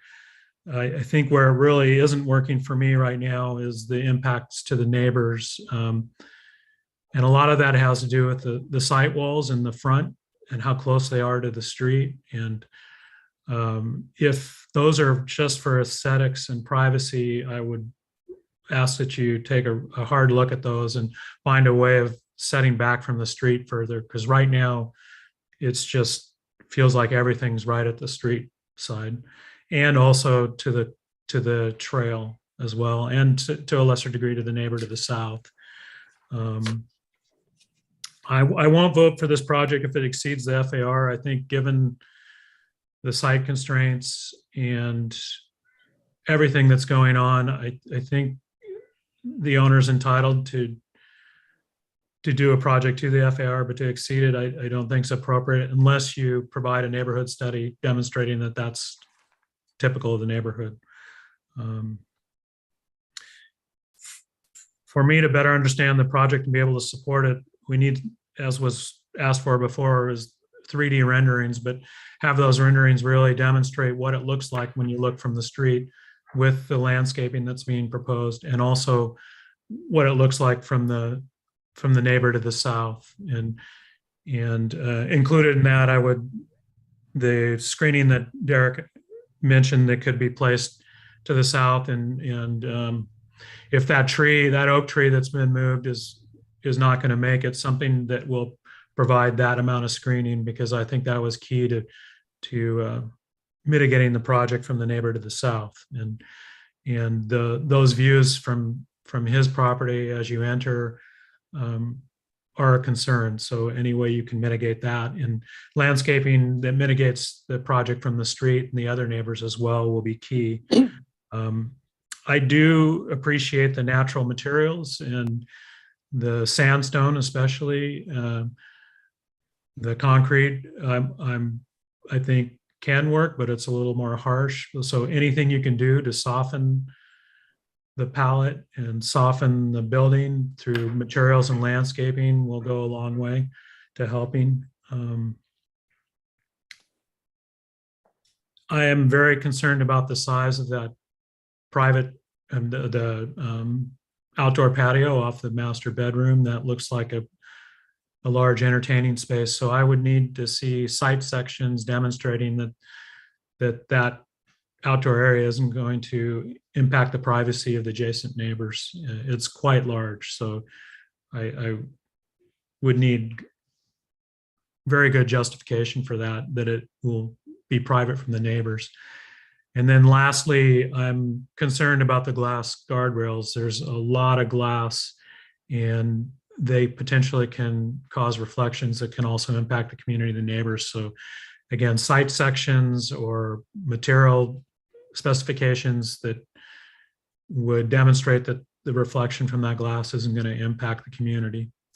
And I'm sure I forgot something, but that's my list for this one. You did good. Yeah, thank you.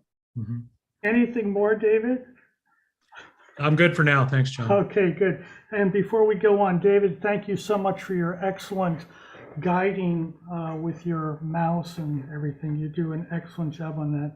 Sure. Chip, please. Yes, you know, as Dave said it, you know, it's a very difficult site. And I think the site is difficult even before the flooding. And the flooding event make it almost like, you know, is it a beautiful site or not, just because of all the new requirements from flood control. And this is one of the sites that been greatly affected by the event that happened to our community. And so what do you do? You know, do you come in and you try to compensate for whatever you couldn't do and make it a whole, or you just have to do what you can and come up with a project that will work with what you have. And so I'm struggling with the process, and because I do believe that it's the owner's right to be on the site, but I also realize that this is a difficult site. You know, this is what you have, and what can you do? Can you do a same house as before the flooding and just raise everything up 10 feet and then make it work? So for that question, I'm not sure I can support the design just based on that principle. And I know that we have the FAR, which is a tool we've been using on every single project in Montecito, and it's almost given, you know, if you stay to 1.0, you have a project, and that has been a great guideline. The guideline goes up, it goes down, depend on site. But I do believe that on certain very difficult site like this one, that number had to be revisited, because even you have a over an acre site, when coming down to it with so many limitations, you really get pigeonholed into the little, very small area, and you try to squeeze in the same square footage. And that is one of the concerns. That's the second concern I have about the FAR for the house.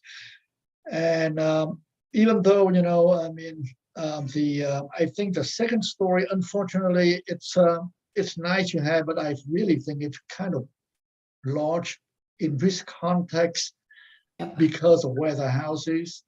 And not only that, you know, when you have a large outdoor area, that means it could be all usable and will be flanked by a chimney on the other end with an extended roof. So when you look at the second floor, you can visualize that the second floor will be used almost from one end to the other end, which is ending above the green roof, and which is something that I think the applicant should look at the design, and maybe, you know, the second floor should be a little smaller. The chimney is a big element that really sticking out to those are the kind of elements that make the house much bigger than it seems, especially how close it is on the street to the street. So that's a third item that I think that really had to be re-looking at the massing since it's so close to the street. And I also believe that based on what I've seen on site and your submitted drawings, with the elevation you have of the garage and how close you are from the street, I really don't think that it will work. You need at least, in my opinion, my quick calculation, another 30 feet to 40 feet of run to transition from the street down to the driveway down to the parking area. And for that alone, I'm not sure how can you do that, you know, unless you push the garage out now 30 feet or increase the length of the ramp. So I really don't know how can you do that. And I think that's really a big issue that you have to resolve before you can come back next time, because if it's not workable with a 21% slope, you will bottom out everything except the SUV, you know, which is, you know, 10 feet tall. That might clear that 21%. So that is a big problem. So those are my concerns. And then, you know, the issue with all the windows from the front, the back, you have a very large window looking from the staircase into the house. Then you have all the glass from the back, which is great for the for your client, but those windows probably will look directly into the neighbors from the north and the neighbor to the south. And that is an issue that had to be addressed, especially for this site. So to sum it up, I think it's a very difficult site. I think the house should be approved on this site. What can be approved is a question to be debated. And the size of the house maybe should be smaller to make it workable. And it's I think that you still have a lot of work to do. Thank you. Thank you. Elida, please. Well, I'll just chime in from what Dave and Tip have to say. It's a wonderful design. I just don't think it's in the right place. Is that it? That's it. Thank you. Don. Thank you. Well, Dave and Tip are a tough act to follow, that's for sure. I was not at the site visit, but I have designed a home on Park Lane West, and I do know the area very, very well.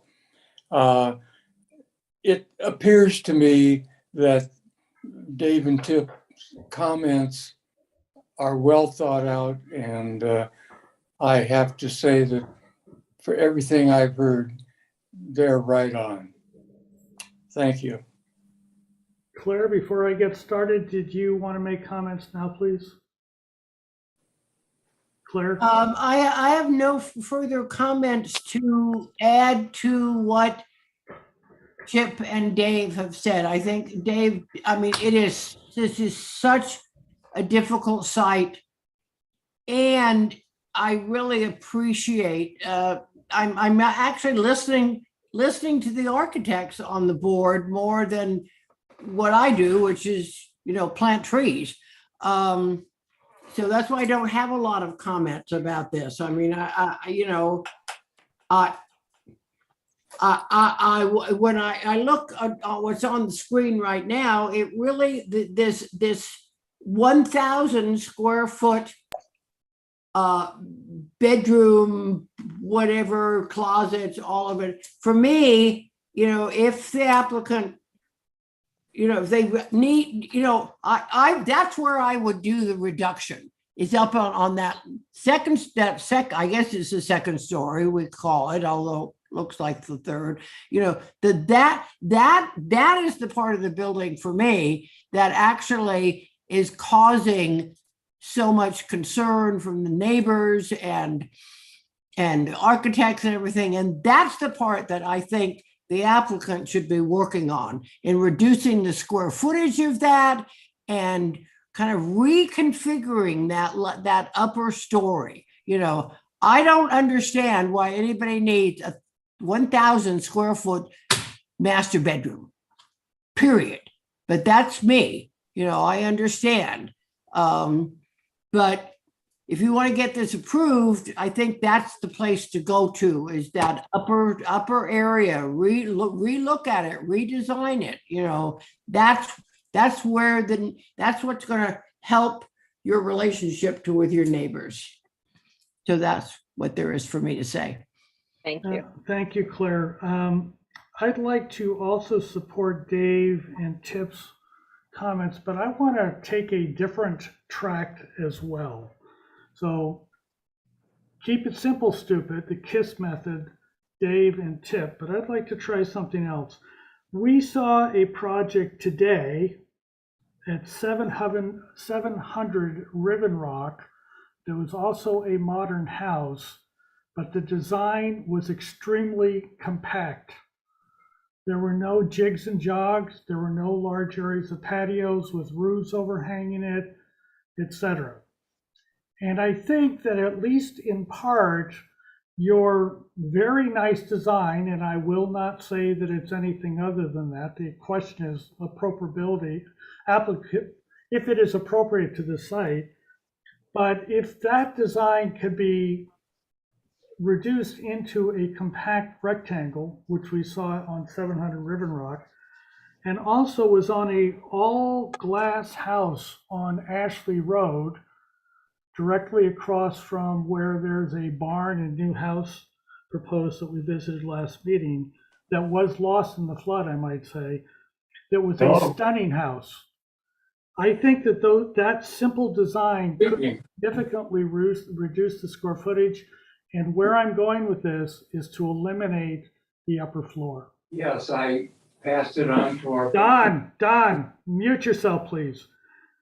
Number two, I think that we have a building envelope that was in place prior to the 2018 mud flow. I think that the world has changed since then, and I see a design here that's basically a 1 or 2 story structure sitting on piers, very large piers. I don't know if this is wise in terms of time, but it would seem to me that an option to go and ask the Planning Commission, once we have a design that everybody thinks is good, that's single story, that breaks into that building envelope, particularly to the west, with piers only, is not an option that if I was the designer, I would not want to explore. And lastly, I had the great pleasure of visiting Falling Water, I think it was a year and a half ago now, which was voted as the best building in the entire 20th century by the American Institute of Architects, which has cantilevered floors and patios.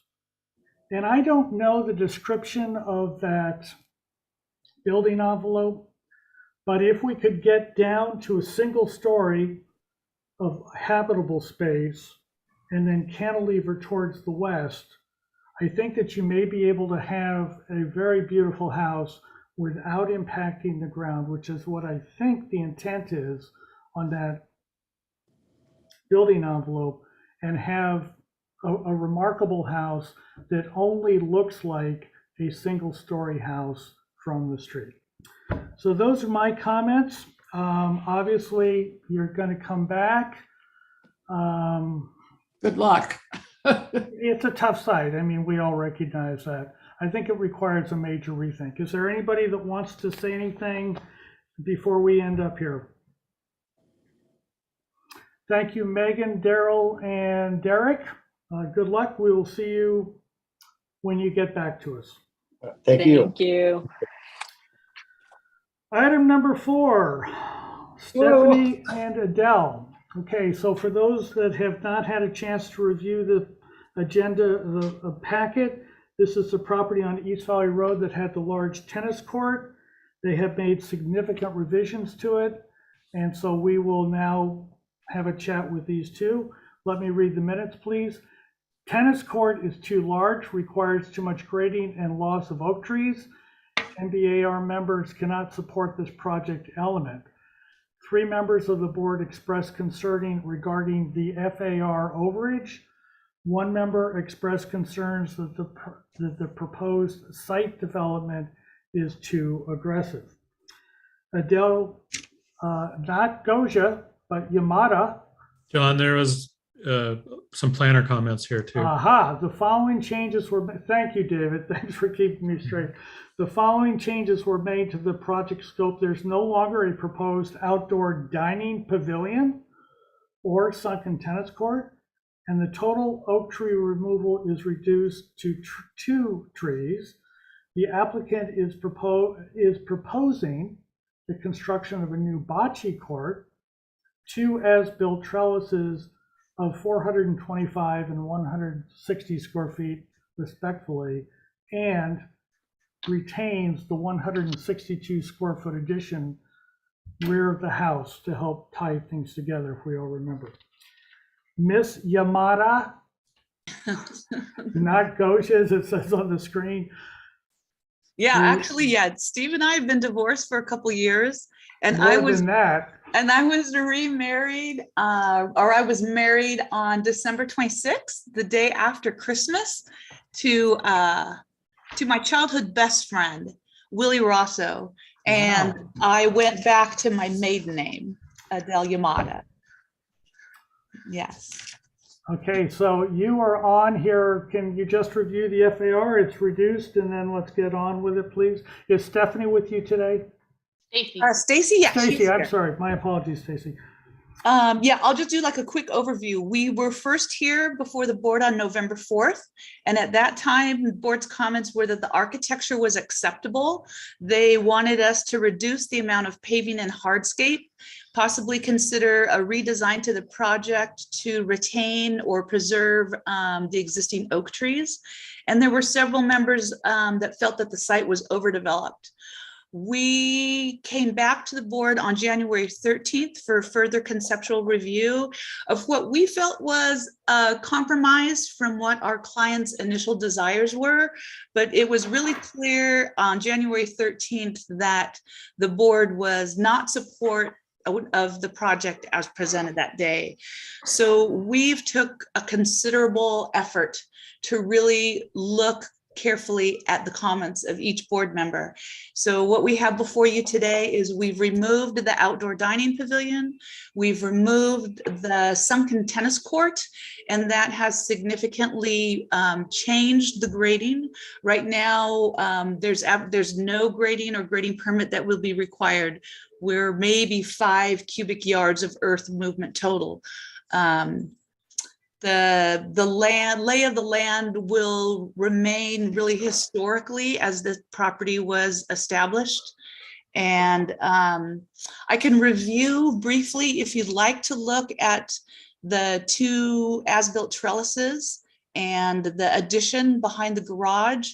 If the board would like to see that, that would be on page number 6. Of which of the PDFs? It's of the set number 1. It would be page 6 of that first PDF. So there are the 2 trellises. One is off of the dining room and one is off of the living room. And it looks like just by the age of the structures and the construction of the house, we believe that those trellises were probably built at the time the original house was constructed, although there were no permits shown for those structures. So the planning department is requiring us to get as-built permits for those. So you reviewed those set 1, page 10. if you go to page 10, we have elevations and we have photographs of what those trellises look like in elevation, and that architecture was acceptable on a conceptual level on November 4th. Adele, I don't mean to cut you off. I think we've reviewed that. I think that the issue is and always has been, now that you've taken out some of the elements you have, the site planning. Can you go right to that? Yeah, so look at the second set of drawings. And if you go to the second page of that second set. Uh-oh, Dave. Sorry about that, Dave. Yes, Very complete set of drawings. Very nice. The page 2 of that set. Okay, 1 second.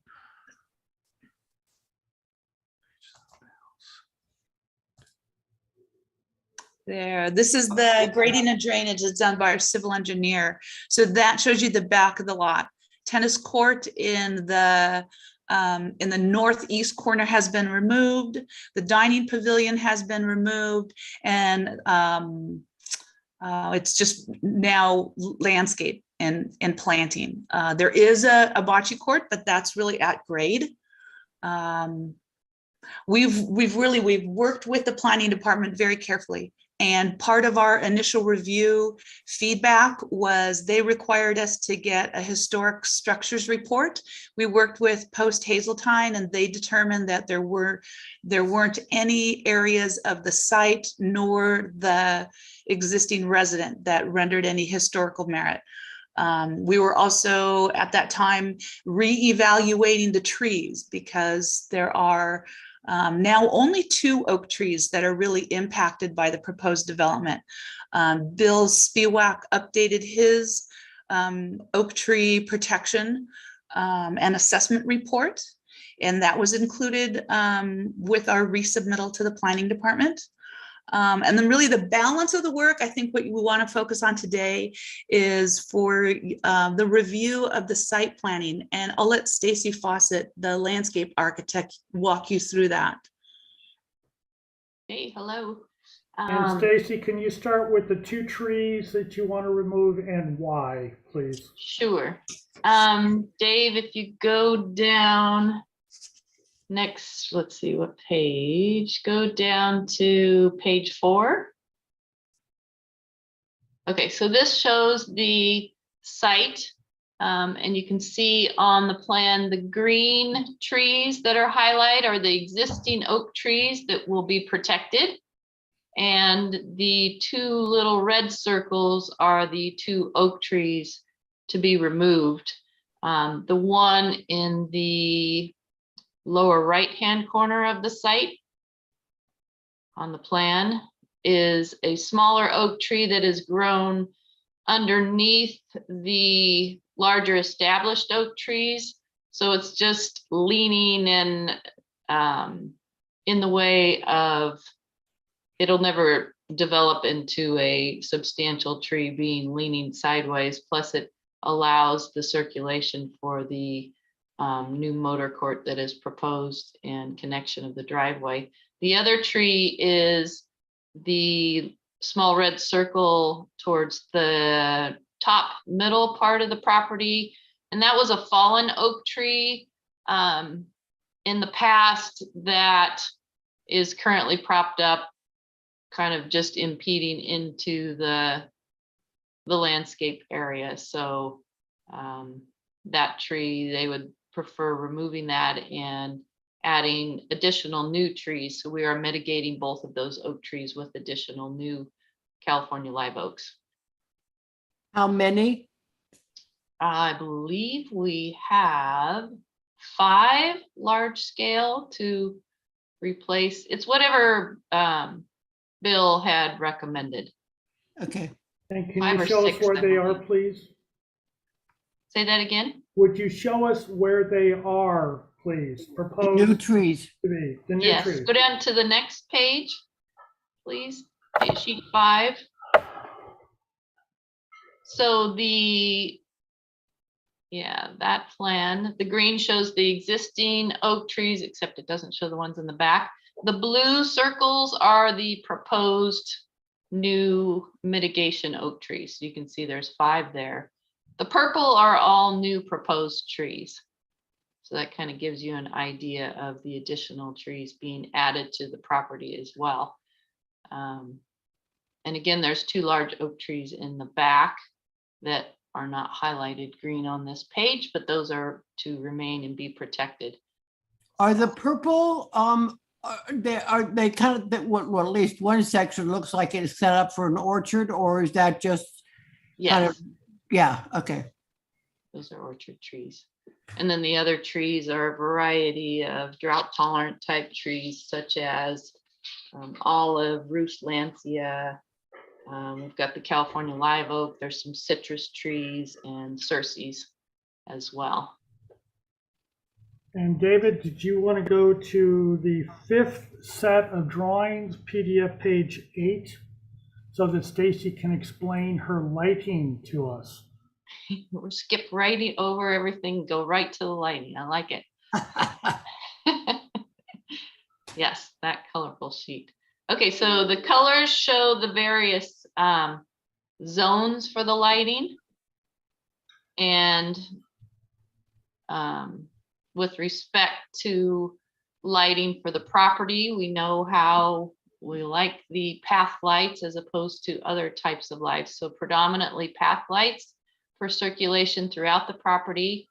We do have some downlights in the oak trees at the motor court area and entrance to the front door of the property, where we're creating a better entry sequence. So that will be subtle as well. How many? David, can you focus down on the lower right-hand corner of that plan, please?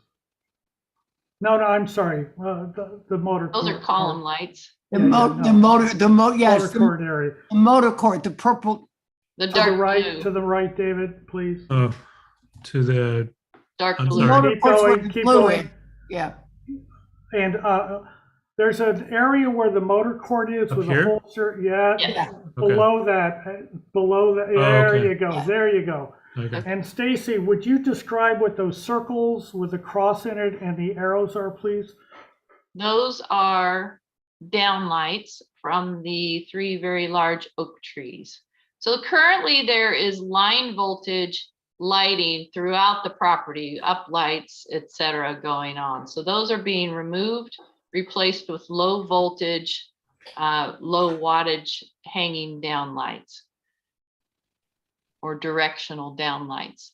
Around the motor court where there's new trees, we have directional path lights that will be tucked into the side planting, so maybe only 18 inches tall and directed towards the paving. East Valley Road is immediately to the right. So there's not a lot of other light in that area.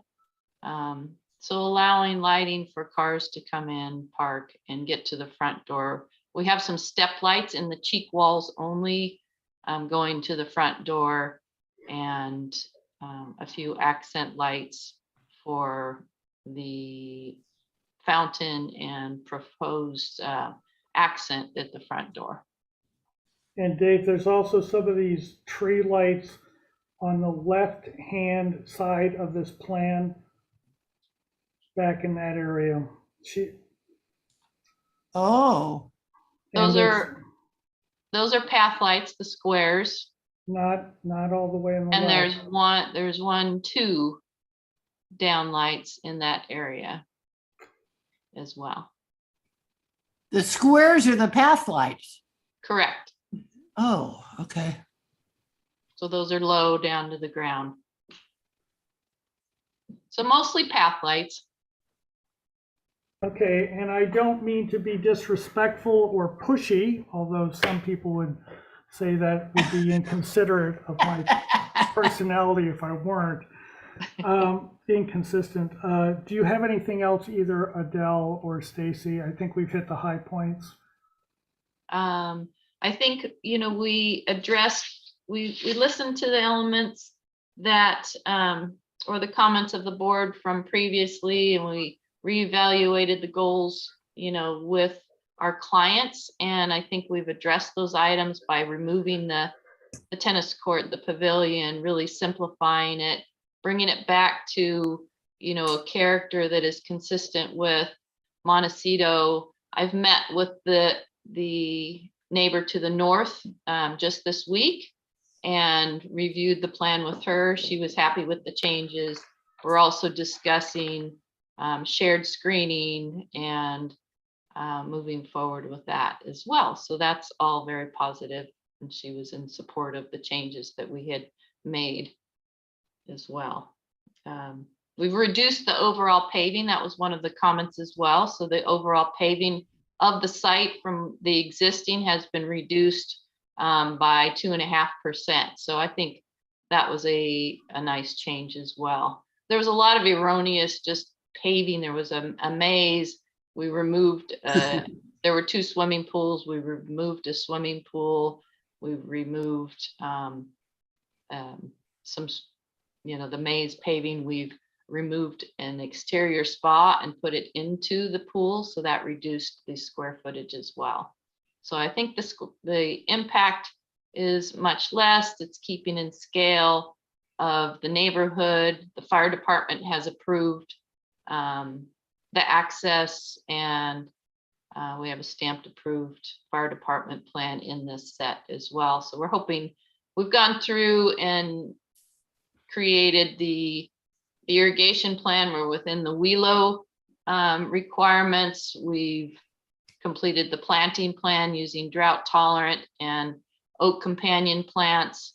And we've completed the lighting. So we're hoping that we can move forward and even get final approval. Okay, are you now done, both Adele and Stacy, please? Yes. Yes, thank you. Excellent. It's mostly a landscape project, so I thought I would start with Claire. Comments, please? Questions, I'm sorry. Oh, we're in questions. I'm sorry, yep. I don't have any questions. Don Sharp, are you there? Don Sharp? No, he's. Elida? I don't have any questions. Tip? No questions. David? No questions. And I have no questions. Don, are you back? Okay, so public comment. Is there anybody attending this Zoom meeting that would like to address the board on item number 4, 1570 East Valley Road, please? Okay, seeing none. I have a couple, but I'm not sure whether they're here just to listen. Okay, let's try to find that out, please. For the couple people who are here, did you want to speak to this project, or you just want to listen? You want to raise your hand if you want to speak?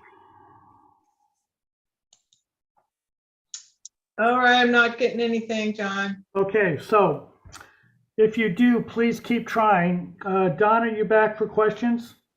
Yeah, I do have one. Hang on. Okay.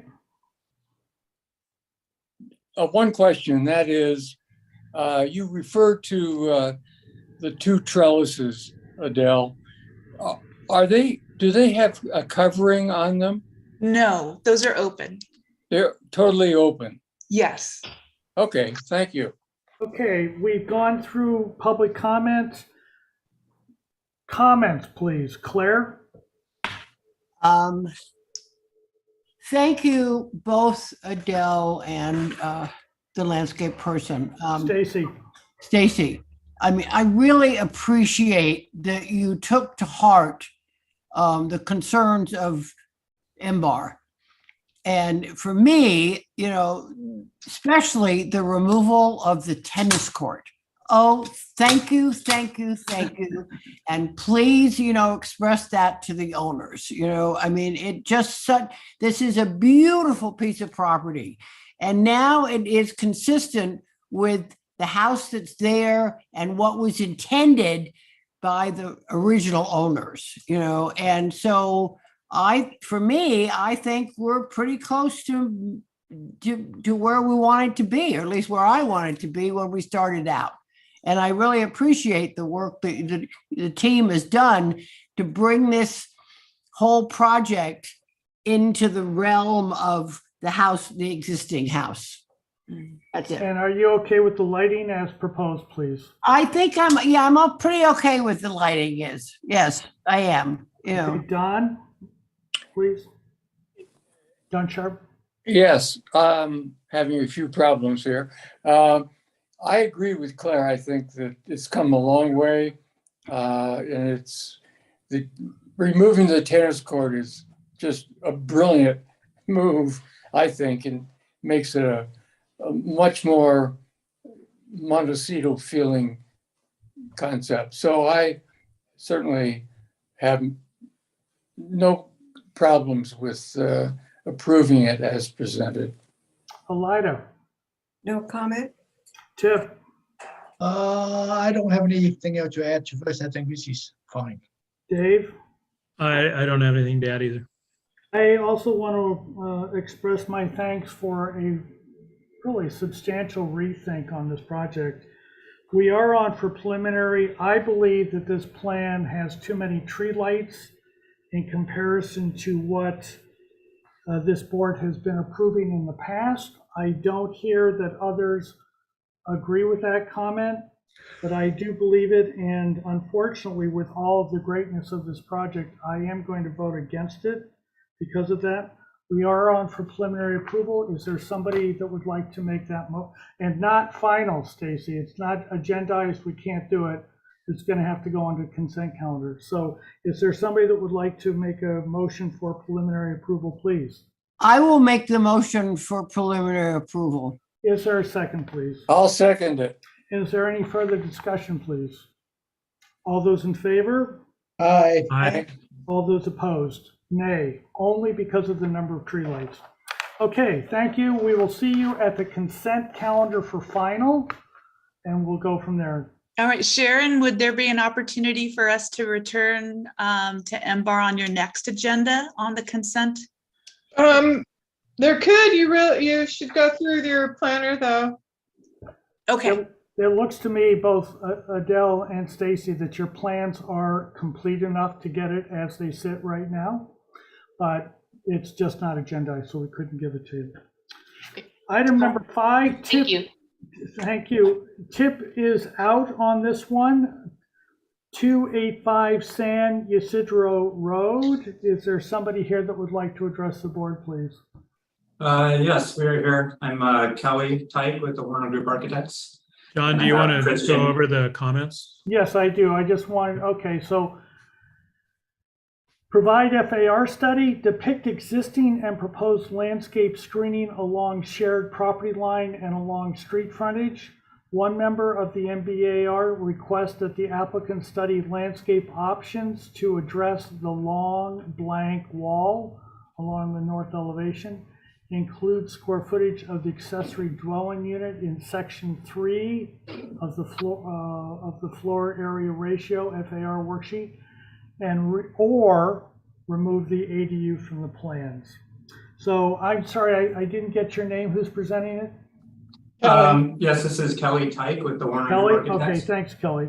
I just didn't hear it. Okay, Kelly, please go. Okay, so previously we were in, we had a ADU on top of this garage, which we had removed per the comments. And now all the project is just an addition of a 250 square foot gym on the left side of the garage there. So we could move through the drawings. I could show you real quick. By the way, the FAR is unchanged from existing now that the ADU is no longer on. So this is the existing condition here. That's basically the garage that we're looking at. There is an existing ADU on the top of the garage, and that's going to be removed when we reconstruct it with the new gym. Other than that, we are not changing any of the landscape or any of the pathways along the front of the street out in front of the property. So we could go to the site plan real quick. The next one. Yeah, that's the existing plan. And then the next sheet is the proposed site plan. So that's essentially it. We're just adding that gym on the left side between the pool and the garage. So the garage is being extended one bay over. There's a lot of screening existing that's not really shown on the site plan here, but in between the garage and the property line, and also along the street at the along the right of way. And then there's also an existing path along the right of way, which we do not intend on making changes to. And then if we actually probably could just go to the last sheet, we have perspective views of the project.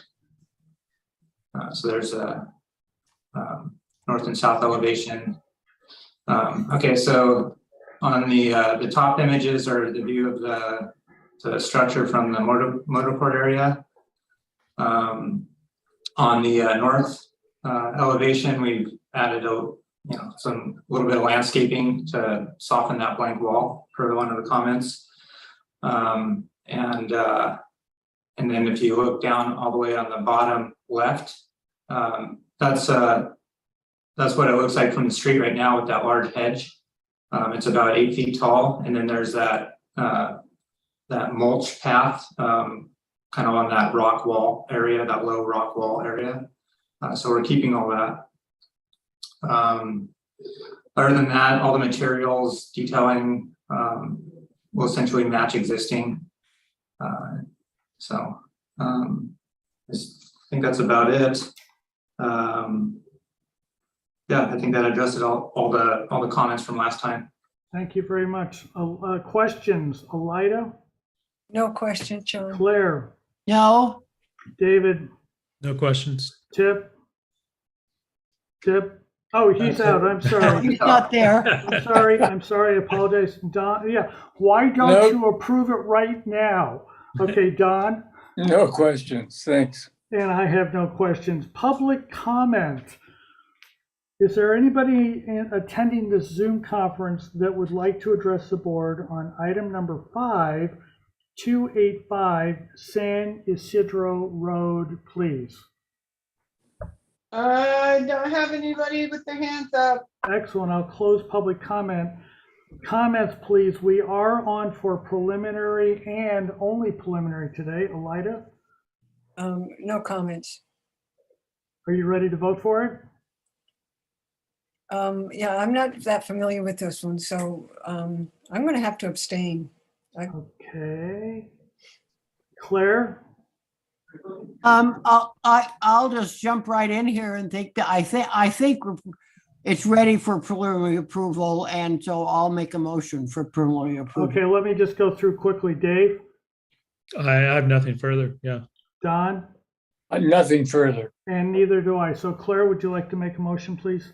I'll make a motion for preliminary approval. As submitted? As submitted. Excellent. Is there a second, please? I'll second that. Any further discussion, please? All those in favor? Aye. Aye. All those opposed?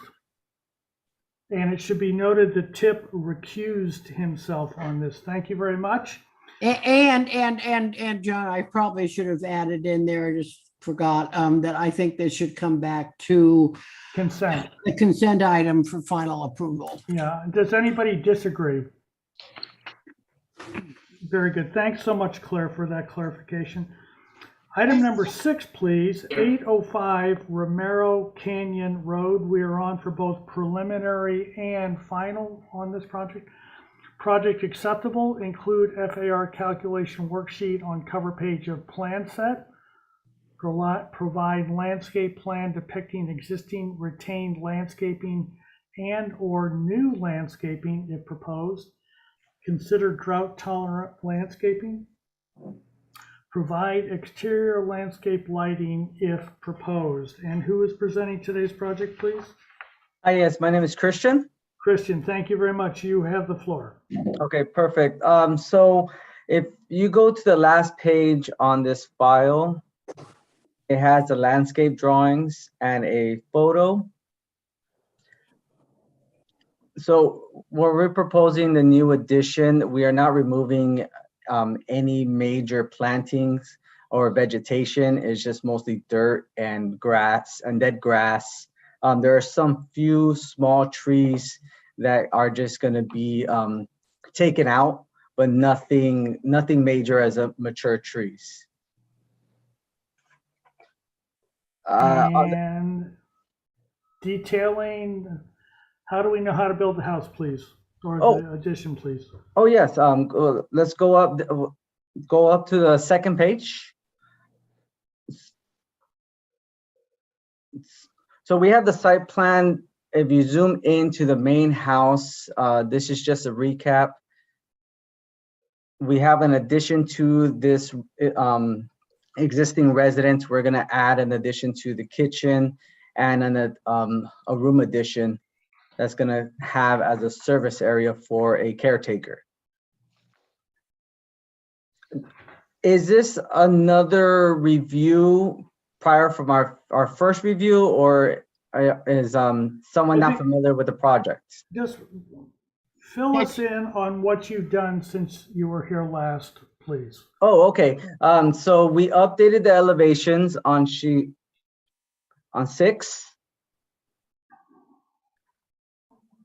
Per Claire's comment, the roof were not lining up. Before, we had the roof higher than the existing dwelling. Now we have lowered that roof to either match it or be lower than the existing dwelling. The other big comment that was said was about the landscaping that you brought up, John, that you wanted to have more landscaping and to make sure that we're not removing too much vegetation from the area, which will show you on the landscape drawings at the last sheet. Those are the only two major corrections that we did. Okay. Are you done with your presentation then, Christian? Yes. Okay, questions, please, Tip? We are on for preliminary and final. Tip? I have no questions. Thank you. Don? No questions. Dave? No questions. Elida? No questions. Claire? Yes. Yes, ma'am. Can we go back to the I think it's the landscape plan, which I think is, yes, this. Okay, can you, do you have a list or proposed planting? I mean, this is a nice little drawing, but what is it? Well, no, we don't have a list or anything, just because it was very minimum vegetation that we were removing. We can always go back and introduce new planting if you deem that that is something that you want. Each of these little sections that you've kind of drawn out, those are already planted and in place? Correct. Yes. Okay, fine. That's where the confusion for me was then. Oh, okay. Yeah. Okay. That was my question. Oh, existing landscape to remain. Perfect. Thank you. And Christian, I have no questions. Public comment. Is there anybody that would like to address the board on item number 6, 805 Romero Canyon Road, please? Anybody? Seeing none, I'm going to close public comment. We're back to the board. We are on for preliminary final. Tip. Well, I think this is, if I have all the drawings, which I think they do, then I think it's ready for, it has all the details, right? It's not as good as it could be, but it's a fairly simple project. So I think that'll probably be ready for approval as submitted. Don? I agree with Tip. David? I agree. Elida? I agree. Claire? I agree. And I agree also. Is there a motion for preliminary and final as So submitted, moved. please? So move. Second? I'll second. Any further discussion, please? All those in favor? Aye. Aye. All those opposed? Thank you, Christian. Good luck with that. Okay, item number 7, 491 Pimiento. Paul, are you here, please? Or somebody else? Yes, I am. Can you hear me? I can, thank you. Okay, so you were on for final. I'm not quite sure why you didn't get it last time. Maybe details? Yeah, you had asked, or I don't know you, I don't remember. Someone had asked for some building sections. So if you can call up the set of plans. Okay, project acceptable, thank you, excuse me, Paul. Project acceptable, provide architectural dash or slash finished details. Right, right. That's the way I understood it. So on my set of drawings, which Chair, John? Yes, please. I just saw that it should be returned on consent. Am I correct? Well, I just read it on the meeting minutes from the last meeting. Well, he's here. I'm not going to push him off for another 2 weeks. Okay, I agree. Thank you. So, thank you. So the set of drawings is the same with a few additions. If you can scroll down to, I did some enlarged building sections. Stop right here. So A2.4 is my 1/4 inch scale building sections, and the A2.5 are the enlarged 1.5 inch building sections. There I have 3 exterior wall sections, and those are exterior wall sections at each of my 3 additions to this project. First on the left, we have a kitchen addition on the back side of the building. And then in the center, that was a living room addition, which is actually under the existing 2nd floor above. And then on the right, we have a bedroom addition. So I did some enlarged, schematic construction sections there showing the framing and the finishes and overall dimensioning of the parapets around the building, which are all consistent, and showing my windows and doors recessed, et cetera, et cetera. Now, I have more information on this. If you go to the next sheet, the finishes and fixtures, I don't know if you're aware, but we have a building permit for the ADU, which we've had for some time. So that picture on the left in the middle shows shows the new facade of the ADU. That's the dorm window color paint. That's the trowel coat stucco finish color. And then that's the exterior lighting. I have some pictures in the lower right-hand corner of this sheet, which shows my recessed new door and window frames. They're all stucco finish. That windowsill has a little slope to it for drainage. And of course, it's completely sealed under the stucco with the vitruvium, et cetera, et cetera.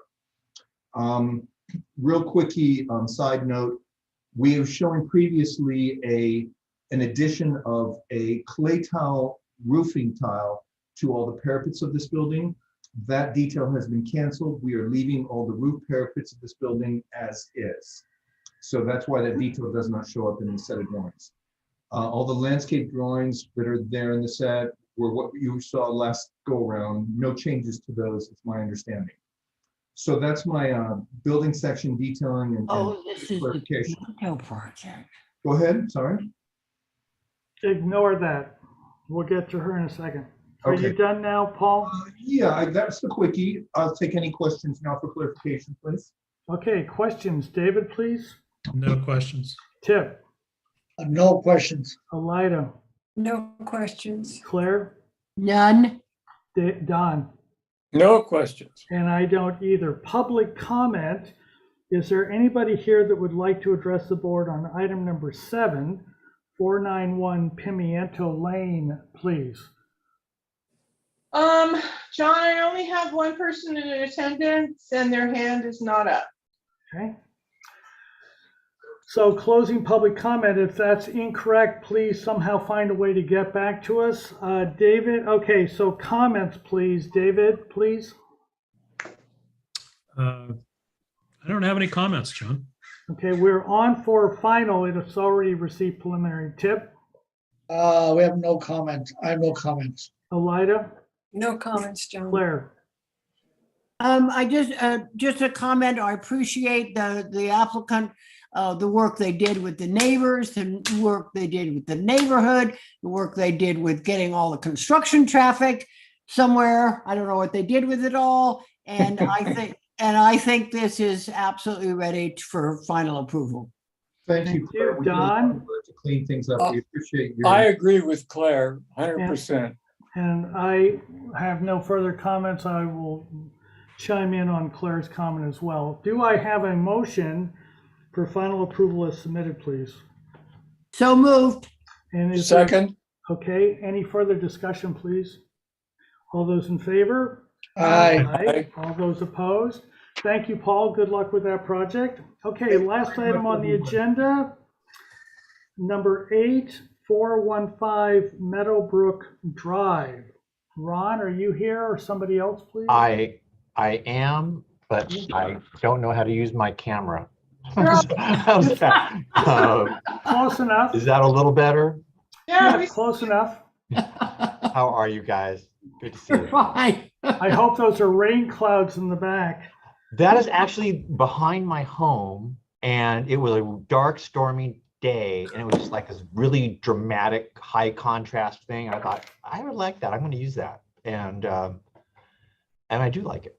So that it is. It was like a really cool, just really dramatic sky. It was Okay, really so let me read the comments, please. Nice architecture and design, substantially reduced landscape exterior lighting, restudy entry driveway and pathway and paving, provide full architectural details. We are on for final. He has received preliminary. Ron, what are you up to? I agree with those comments exactly. That's exactly what happened at a previous meeting. And we took to heart all the comments, actually.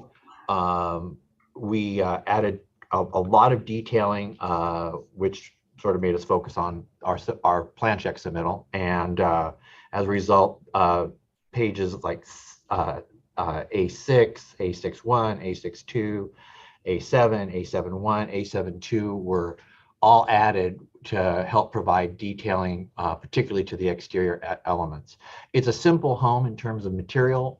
There's a plaster exterior, a clay roof, and the eave will be a sealed cement plaster eave. So it's just very, simple details, and we kept it kind of clean. The windows on this house will be a steel window made by Arcadia. Once again, the idea being just a very, very clean, simple, reduced look. We have, if you recall, a large site, 1.8 acres. We're easily meet our side yard setbacks and our front yard setbacks and our rear yard setbacks. We are complying to the FAR requirement, and so that's sort of the overview of the sort of the architectural. With regard to exterior lighting and the hardscape, I believe Mike Clint's on the call, and if he wants to address that, that's great. If not, I'm happy to address it. Mike, I don't know if you can even hear me. Yeah, I can hear you. I'm good. Can you hear me? Yeah, I hear you good. Oh, I'm sure everyone else can. Great. Basically, with some of the comments that we had from the initial go around. Can you speak up a little, please? Okay. I'll try it with this. I'm not much better than that. One of the comments that we had were that we have basically 2 paving areas for the front. One is for guest parking because the site is the street is such a tight little street, and there's really not a lot of street parking there. So we have a guest parking area in front of the main residence, in front of the main entryway. And then we also have some paving that was going over towards the garages, which is, basically for our clients. One of the comments was that they were too similar in terms of size. So we greatly reduced the one that was over by the garages for just pulling in. And then also we've cut that down. So we really have a ratio of about 1/3 to 2/3. So there's a great difference between the two site plans and the two sizes.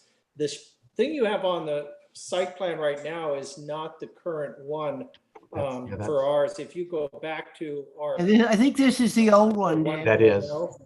Which sheet should I go to? L 1.0. Do you know which PDF page that is? I am not how about this there one? You go. That one. Yeah, That's it. Yeah, that's the one. We greatly reduced the one that's on the upper portion of the sheet. of the site and through there.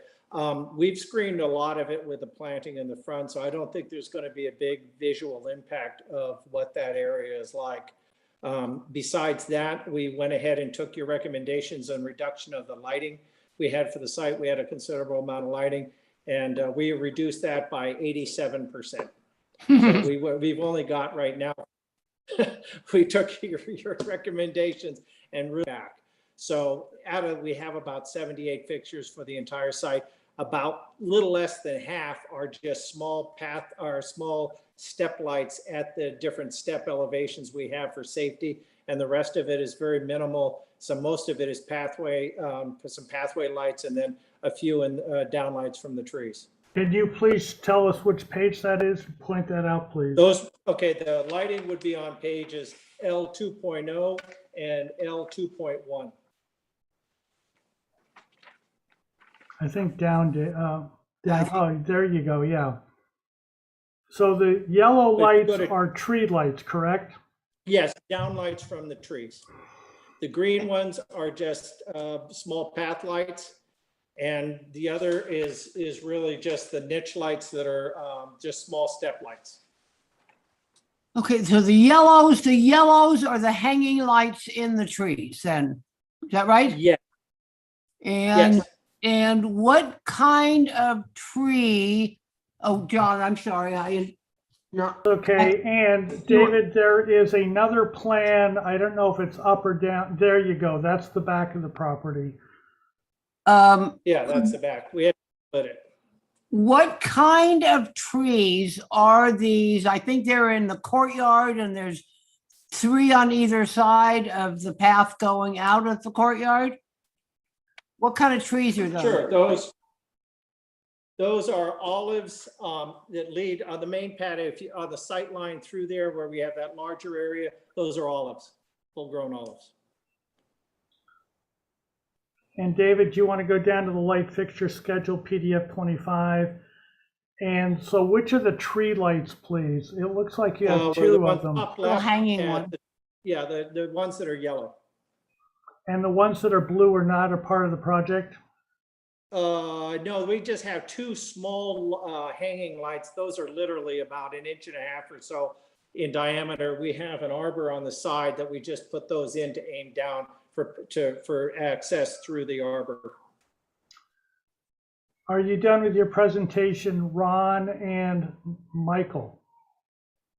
I'm good. Yes, yes, I am. Yes, I am. Okay, so we are on for final. They've received preliminary. Claire, questions? No questions right now. No. Don, Sharp? Don? No questions. David? No questions. Elida? No questions. Tip? Thank you. Not forgetting my name. Did I Can I forget see you last time? No, you did. Thank you. Can I see the eve detail, please? I believe I think that's 6, it might be 6.1 or 6.0. The eve details. Oh my God. And Tim, it's just a very, very clean detail with a gutter on it. Yes, it's clean. It's all right. Thank you. That's all I have. Okay, and I have a couple of questions, please. Can you go that perfect?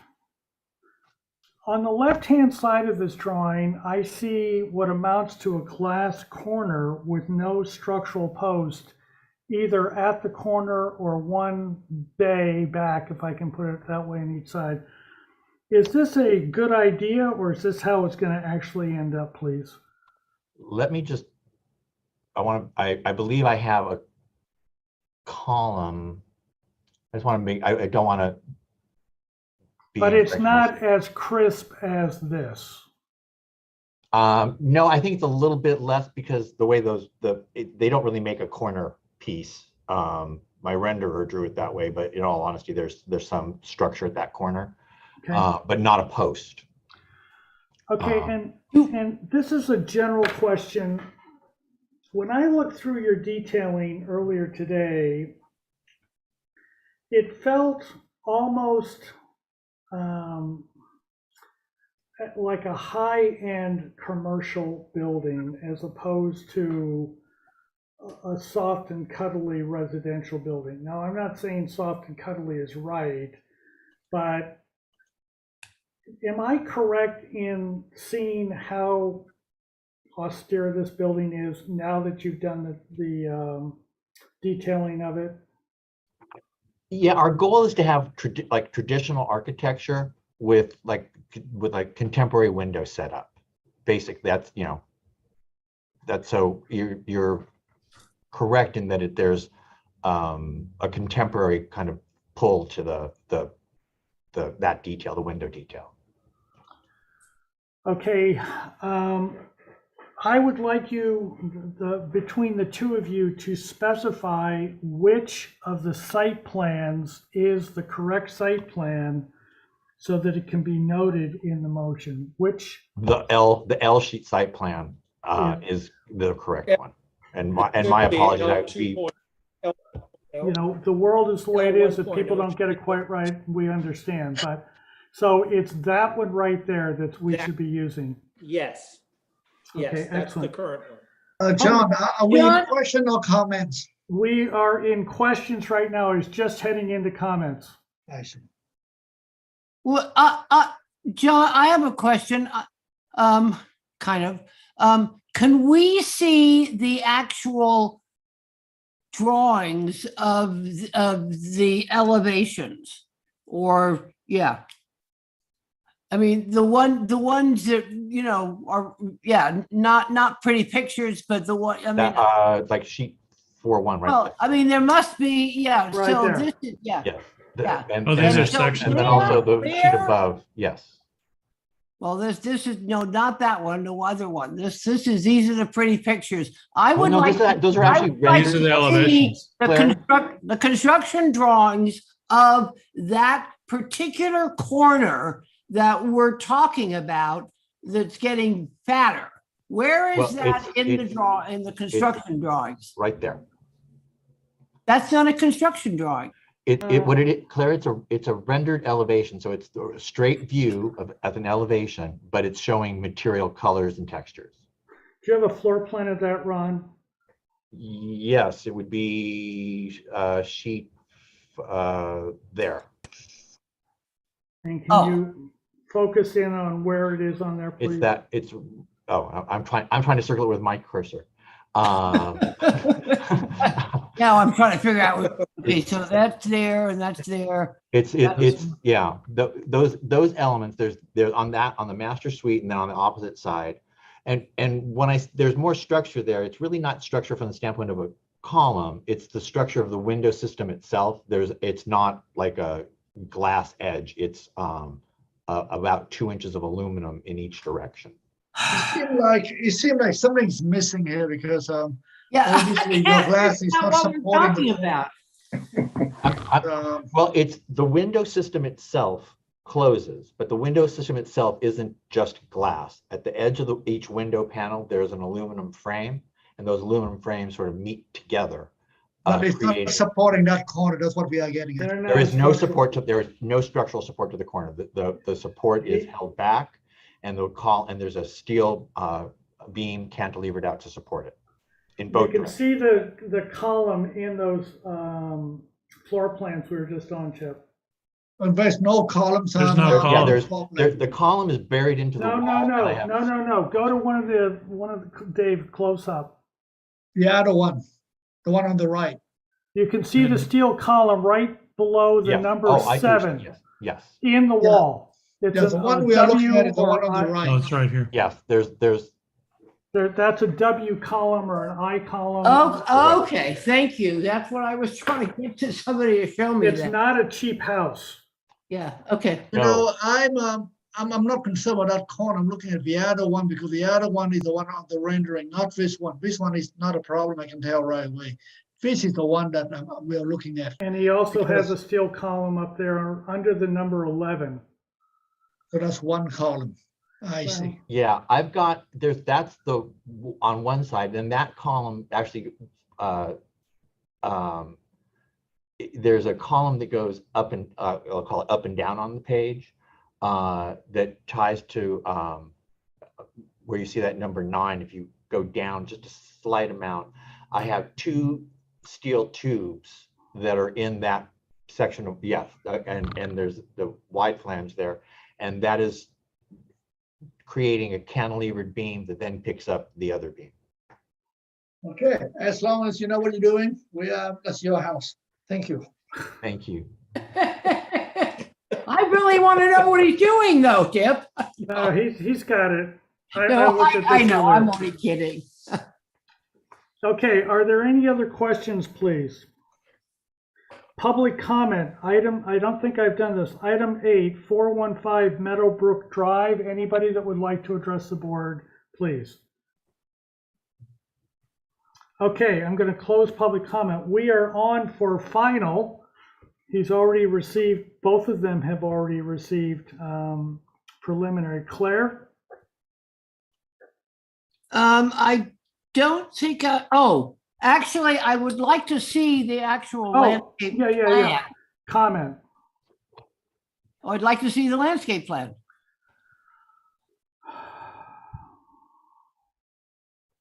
It'd be L 2.0 and L 2.1. Oh, there, There it's you back go. to That's the here. front. That's your actual planting plan. And have you got all your irrigation, all that Yes, that's been irrigation taken stuff? Oh, that's here in the plan. Yes. Okay. Full Okay. irrigation plan. We also are through the landscape ordinance and the Muello stuff that's out there. We've obliged, we've talked to the water department and we're good with them as well. Okay, fine. Thank you. That's And my Claire, comment. can I ask you whether or not this number of tree lights is acceptable? They've created an alley from the entrance all the way back to the property that's downlit. Are you okay with that? You know, I really am, because this alley of all, that's what I was asking about, that is so enclosed by the house itself. So for me, it's not going to spill out into the world. And I kind of like the fact that it winds up in this nice little oak tree right there. So I'm okay with it. Don, comments? I had no further comments. David, please. I just wanted to confirm the wattage and the mounting height of those tree lights. Page 25. Yeah, the wattage and everything is, I don't have that in front of me, but there's your wattage on that. They're all low voltage. It's right. The wattage